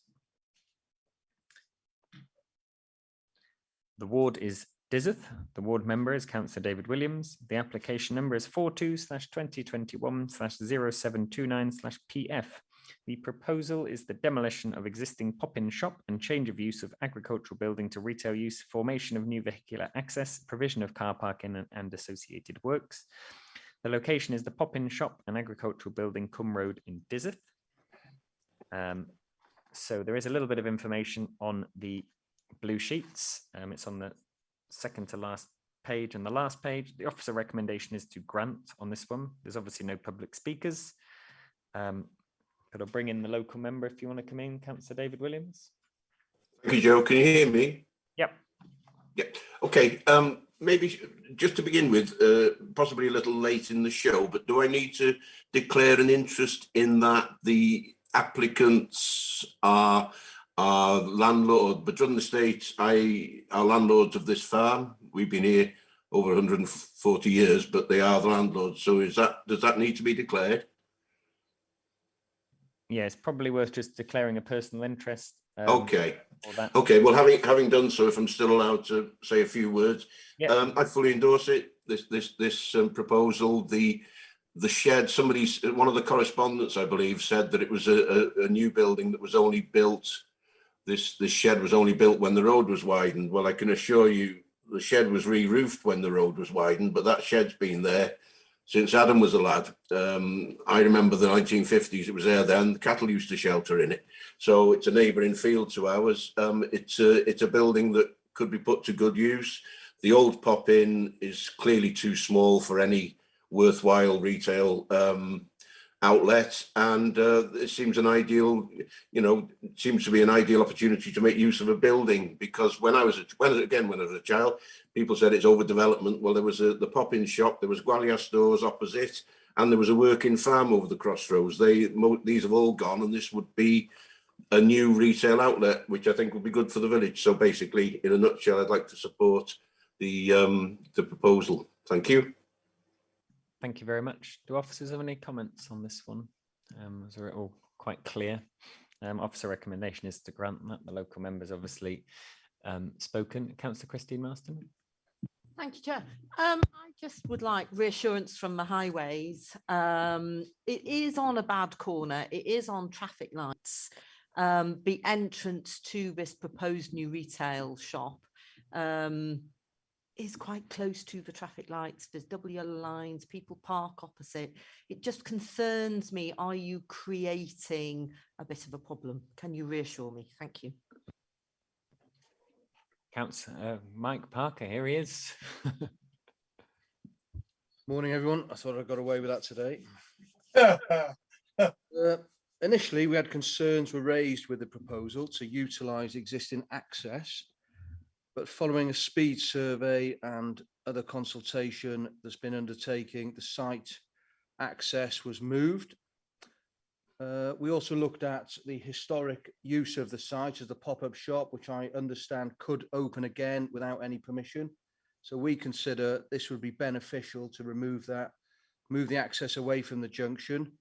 In accordance with the parking SPG, it meets all the standards for commercial vehicle space and operational space. It goes above and beyond that, and we can't see any reason to refuse the application on highway grounds, if that's any reassurance for you, Councillor Marston. Thank you. Okay. Do we have any, obviously Councillor Williams is not a member of the committee, so couldn't propose or do anything with that. So do we have any, Councillor Mark Young? Yeah, happy to propose grant. I'll second that, Chair. Okay, so proposed by Councillor Mark Young, seconded by Councillor Mervyn Parry. If we don't have any other comments, then we can go to the vote on this one. Okay, so again, just to be very clear, it will be obliged for if you want to vote in accordance with officer recommendation to grant. an Edbin against if you want to go against officer recommendation, to refuse the application, and a Mattel abstain. So again, Councillor LLANRHAEADR. To grant. Thank you. Councillor Ann Davis. For. Tina Jones. For. Conchordd Gwynth-Kensler. Obliged. For. Councillor Christine Marston. For. Councillor Bob Murray. For. Councillor Mervyn Parry. For. Councillor Pete Prendergast. For. Peter Scott. For. Tony Thomas. For. Councillor Julian Thompson Hill. For. Councillor Joe Welch. For. Conchordd Emrys-Wyn. Obliged. For. And Councillor Mark Young. For, Giacomo. So that's 14 votes for, no against, and no abstain. Therefore, that application has been granted.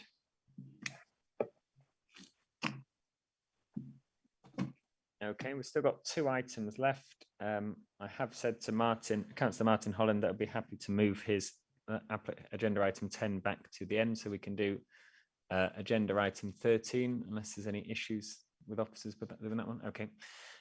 So agenda item number 13 is an additional item, and basically it's coming back to committee because an application that officers said should be refused was granted, and therefore when that happens, the conditions are generally not already on there, so it usually has to come back to committee to look at the conditions. So that's what we are doing with these ones. We actually had a similar one last month as well.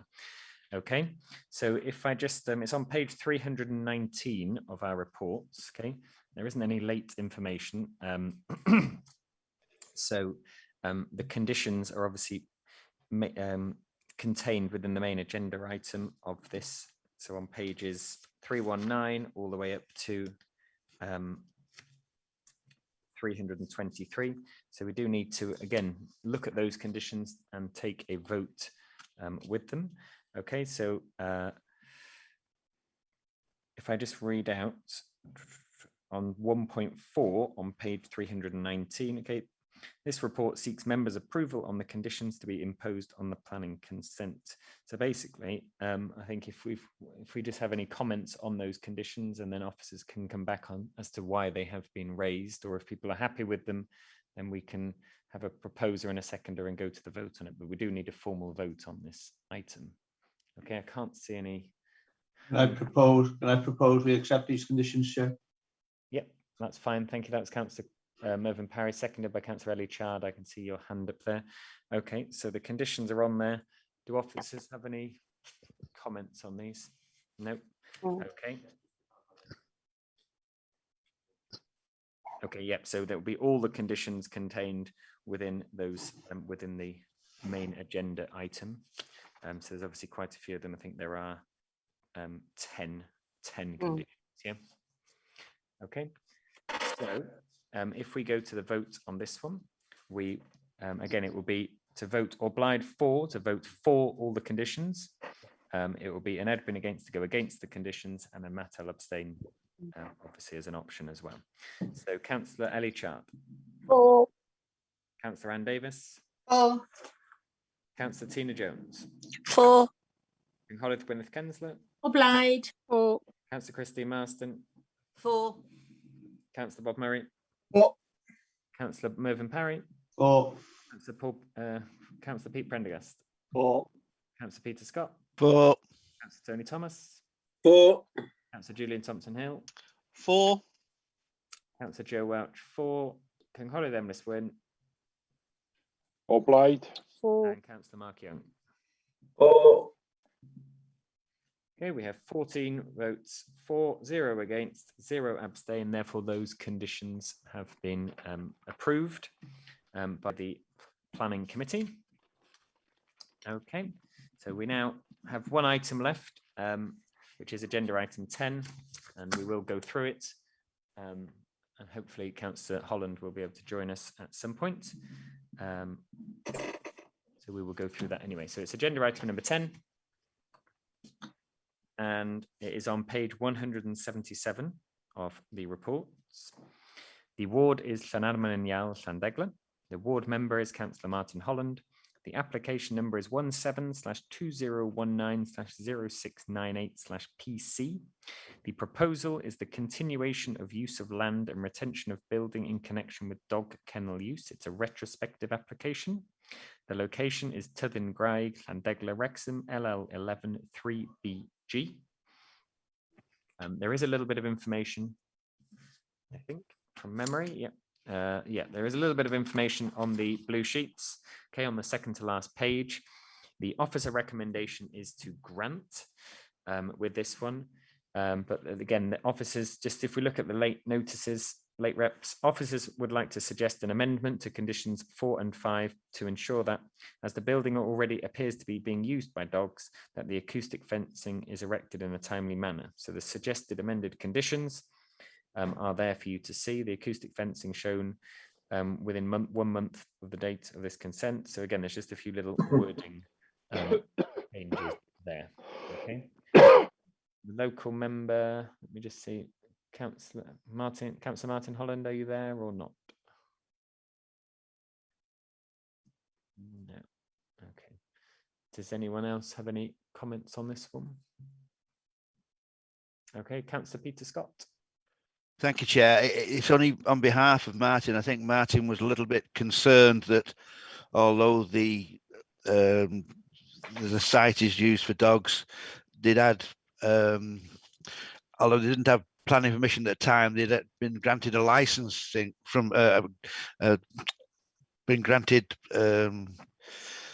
to keep dogs from licensing department of Denbighshire before they had planning permission. He just little worried that the two bodies weren't joined up, is I think Martin's concern, that licensing are granted, that they could have dogs on the site before they'd had planning permission for it. And I think that's his concern, although I don't think he was against the proposal, in all honesty. I hope he returns quickly and gets me out of the as you can say. Thank you. Thank you. Councillor Tony Thomas. Yeah, thank you, Chair. Martin actually was against the proposal. Oh, sorry. Yeah. Yeah, I mean, same issue really. The fact that that they can have the license to keep the dogs by Denbighshire, and yet they haven't got planning permission. I mean, that seems rather silly. Okay, I'm not saying it's not legal, but I think we need a bit more joined up thinking going on. And I'm going to follow this issue through with Mark Young and that. And I did send an email out and had a bit of reply on that. There are neighbours there, so I mean, you wouldn't be very happy with no planning and dogs barking, acoustic fence. To what size do you mean by an acoustic fence? Is it going to stop the dogs from barking? I doubt it very much. And the fact that again, this retrospective thing, like it's we're sending a message out. And we're sending a compounded message out, the fact that we haven't even got planning and they've done it, so I'm very skeptical about this, and the whole issue needs to be looked at.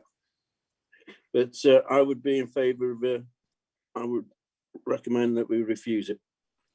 I propose that. Okay, we will need the valid planning reasons for why you want to go against it. So I can come back to you on that, but because officer recommendation is to grant, we would need the exact reasons as you want. Do we have it? I won't ask for a seconder for that because there's obviously you haven't got the reasons. So just have a think about that, Tony, and then you can come back to us because I've got Councillor Christine Nelson as well. Could I come in here, Mr. Chairman? Yeah, okay. Thank you. Could we have some comments from legal as to why licensing was granted without planning permission? Thank you. Yeah, officers can come in on that one.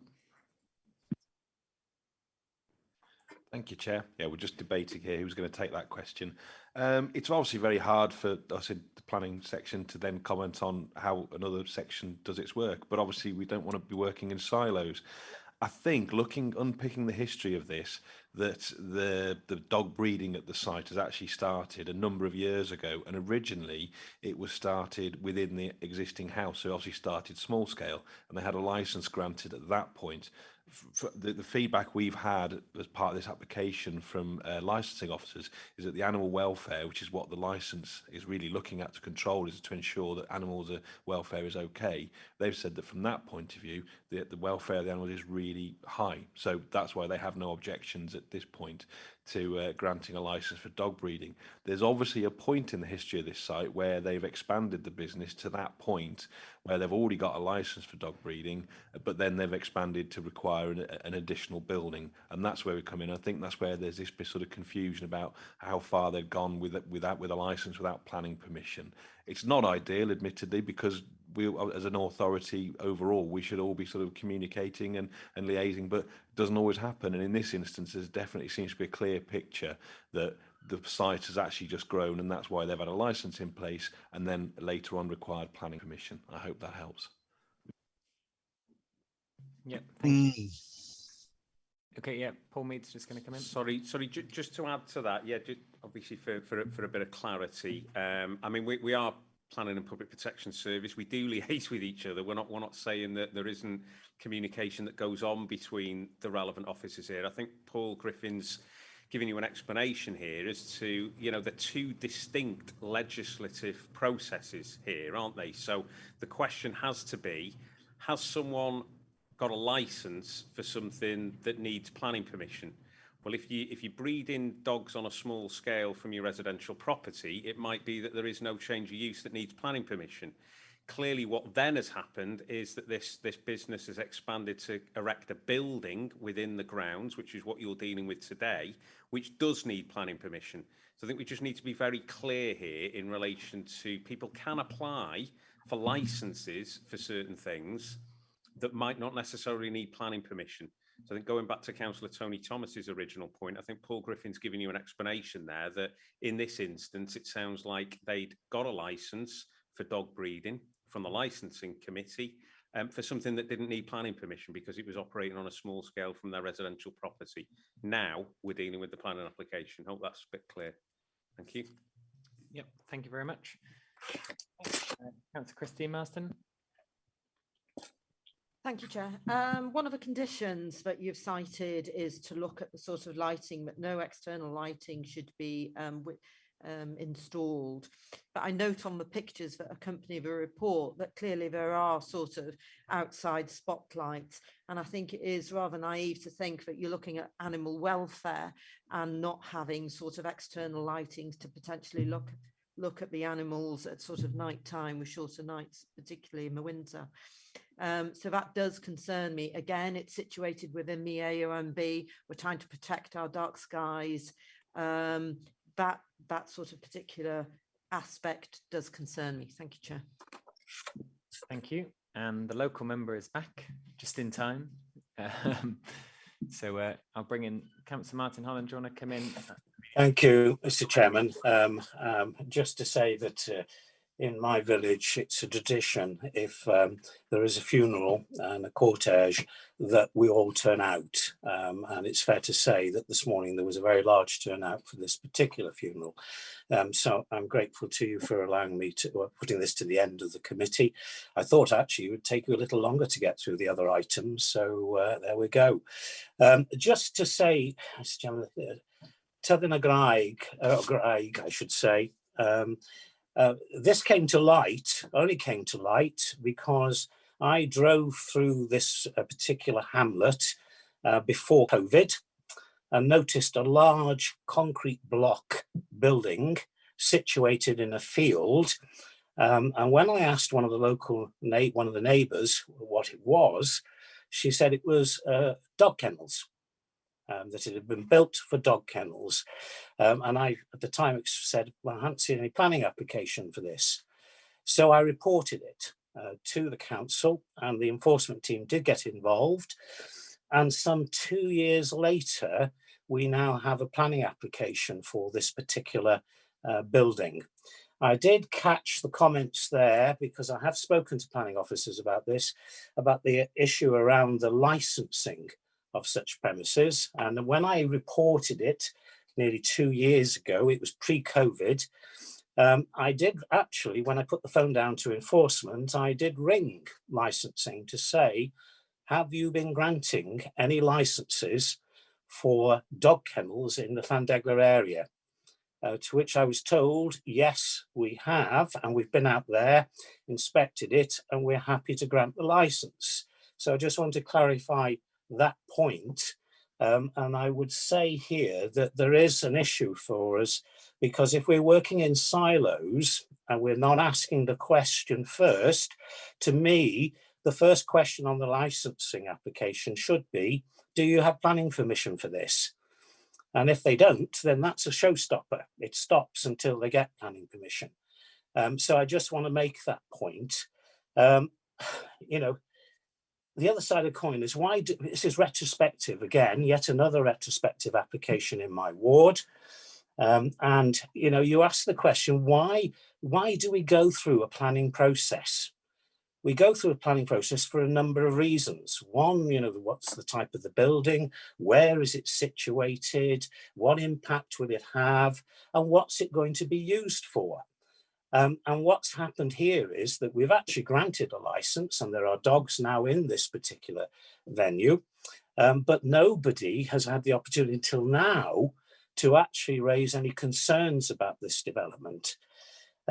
The Community Council, the Area of Outstanding Natural Beauty, and myself all had serious concerns about this building because of where it was and the style that it's been built in. Since then, it's fair to say that I've spoken to some of the neighbours at length, and as long as, Mr. Chairman, as long as this building is clad in wooden facing to make it look a little bit more like something rustic and rural rather than a bunker, then you know the neighbours would be reasonably happy with that. But also, and I think it's one of the conditions that you're putting in here, that there must be acoustic fencing. Something to actually reduce the sound of dogs barking. I think when I read the original application, they were saying that it's for 25 dogs and 25 puppies. I'm assuming that all the dogs will not be in pup at the same time, otherwise it'll be a little bit more than 25 puppies. But as you can imagine, you know, that will have a considerable impact noise-wise unless there's something done to reduce those level of noises. All I would say at this stage, I am not opposing this today because another department of the council has granted them a licence to breed dogs there. I am concerned, though, that here we are once again with a retrospective planning application, and perhaps long term, we as a council should look at this. I don't know what the rules are, but in relation to the costs of dealing with retrospective planning applications, perhaps we should consider increasing the fees for such applications to recover our costs and to give a signal to everybody out there that actually there is a planning process and it's there for a purpose. I can't understand how the applicant would feel that building this huge concrete block house in an area of outstanding natural beauty in the middle of a field or on the edge of a field would actually not need planning permission. So I wish to make that point. I'm happy with some of the conditions that you're putting into this application. But I think long term, we need to start thinking about giving signals to people that retrospective applications really are not on. Thank you. Thank you. Yeah, I think Paul Mead's going to come back in on that point. Thank you, Chair. Yeah, I think just a couple of points really. Clearly, we have to deal with legislation, don't we, when we're dealing with anything here. There's legislation that deals with licensing and the breeding of animals and the animal welfare, and then there's legislation that deals with planning. So effectively two distinct areas. So obviously taking Martin's point there around, we do, I'll reiterate, we do liaise with our colleagues in public protection. But there are different legislative processes there in terms of what needs planning permission and what doesn't. There has been some debate in Parliament, actually, in the UK Parliament around retrospective applications recently. A bill was put forward, potentially making it actually a criminal offence to do something without planning permission. Unfortunately, this is governed UK-wide in England and Wales, specifically in relation to how the planning process works.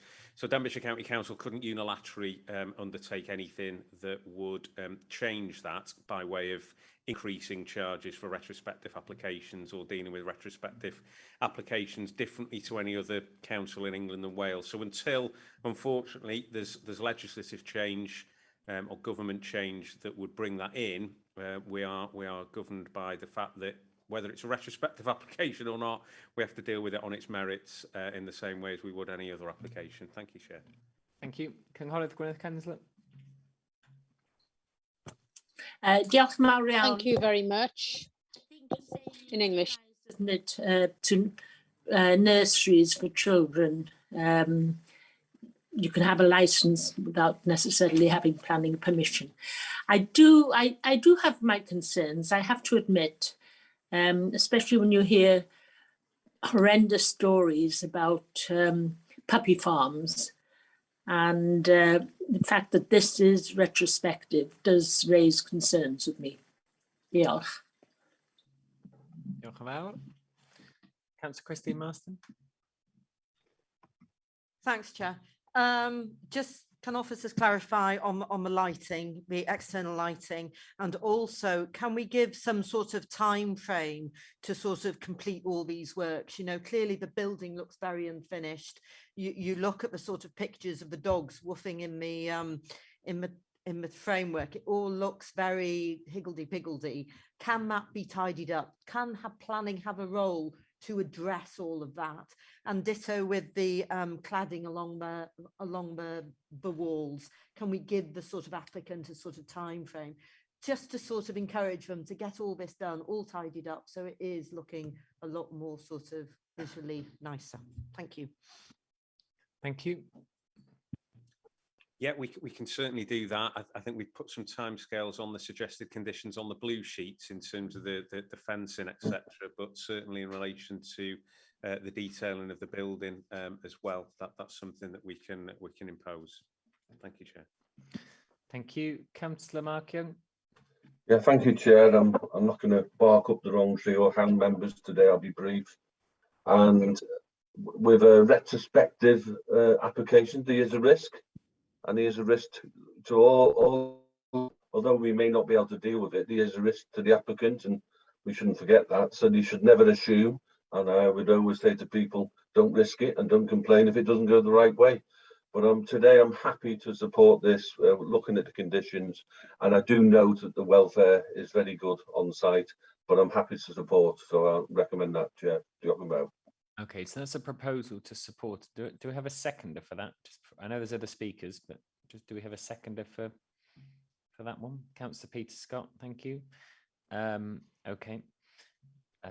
Cynghorydd Emrys Wyn. Yeah, diolch yn fawr, Dani. Thank you very much. I didn't intend to speak, but just draw attention to condition number 2 on page 204.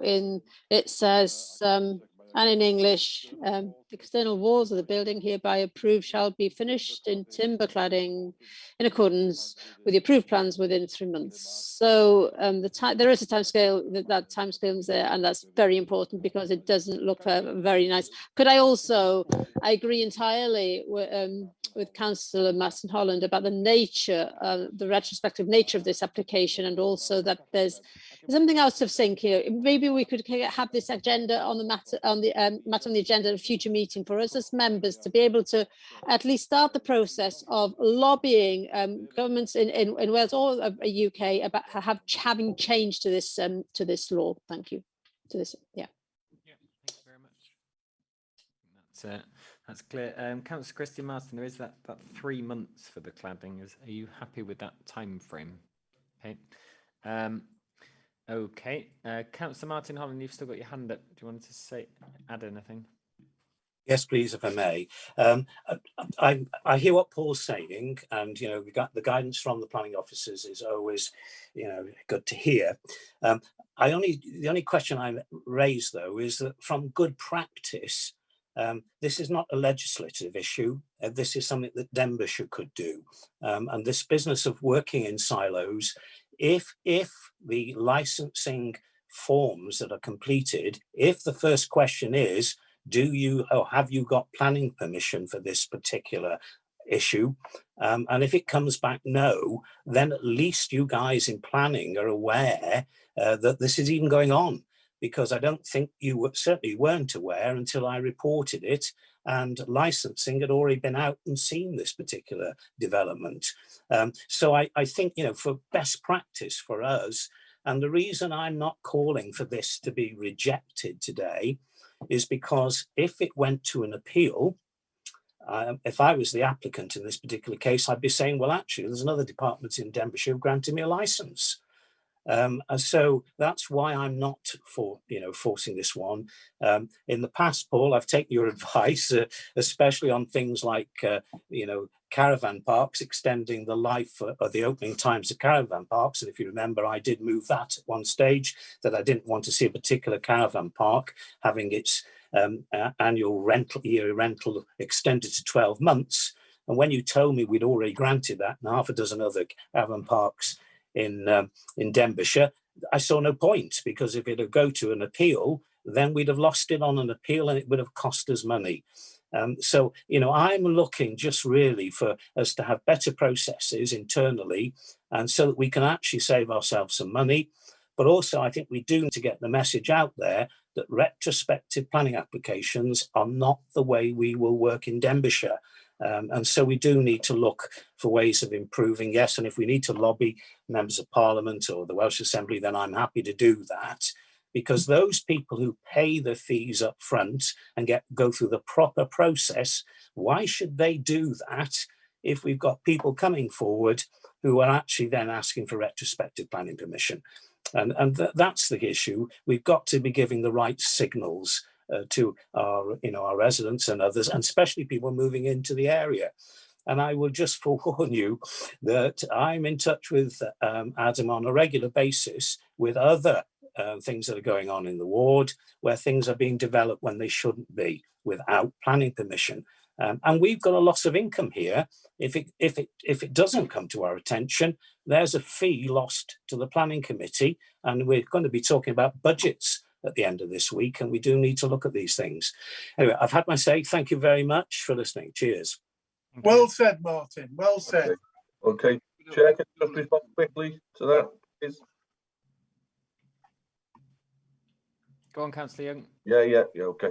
Yeah, I hear what you're saying, Councillor Holland, and I'm sure Paul is happy to have a chat with me in licensing, and will respond back to planning committee on a communication. Your points are noted and valid, and that chat will happen, and we will respond, jock about. Thank you. Councillor Tony Thomas. Yeah, thanks again, Chair. Yeah, I mean, to the average person here, it looks like Denbighshire don't know the left hand from the right hand, do they? Like, and I dare say the Daily Post will quote that, but it does need tightening up. Going back to the dog barking, I don't think anybody's more of an expert of dog barking than mine with my 2 Great Danes, although I'm down to 1 now. I had to put one down 2 weeks ago. But when he barks, you can hear it for half a mile or so. So if you've got 20 odd of those, 25, you've got a lot of noise.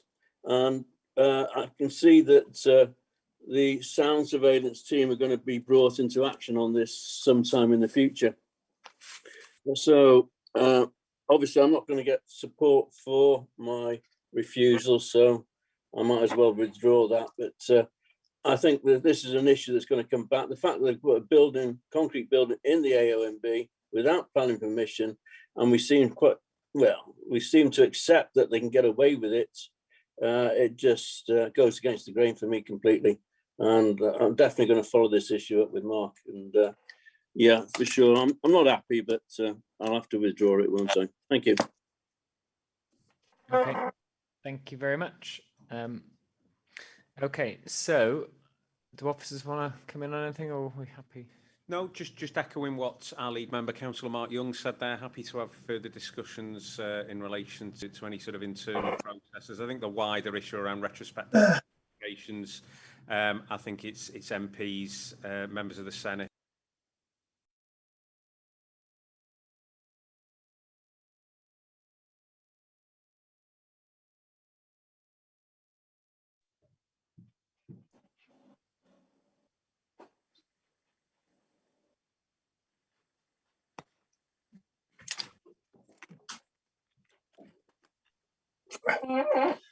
Everything's gone dead, people. Yeah. Yeah, didn't hear it. Chair. No, I think Paul went on mute actually. Then halfway through. Look, we lost him on the word MP.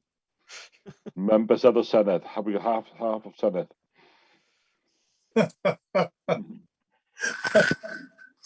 Paul's broken the system, obviously. That's all right. We're trying to sort it out. It was going ever so well since Paul spoke. But did he have planning? How's that? Can you hear me now? Is that back on? Perfect. I think Paul Mead wants an early Christmas. Yeah, I think we should all have an early Christmas, definitely. No, sorry if I broke up a little bit there. All I was just saying was the final point in relation to retrospective planning applications. I think that is obviously going to be a matter for members of Parliament or members of the Senate in relation to the legislative. So I think if any lobbying needs to be done, avoid Councillor Mark Young. Don't lobby him. Lobby others.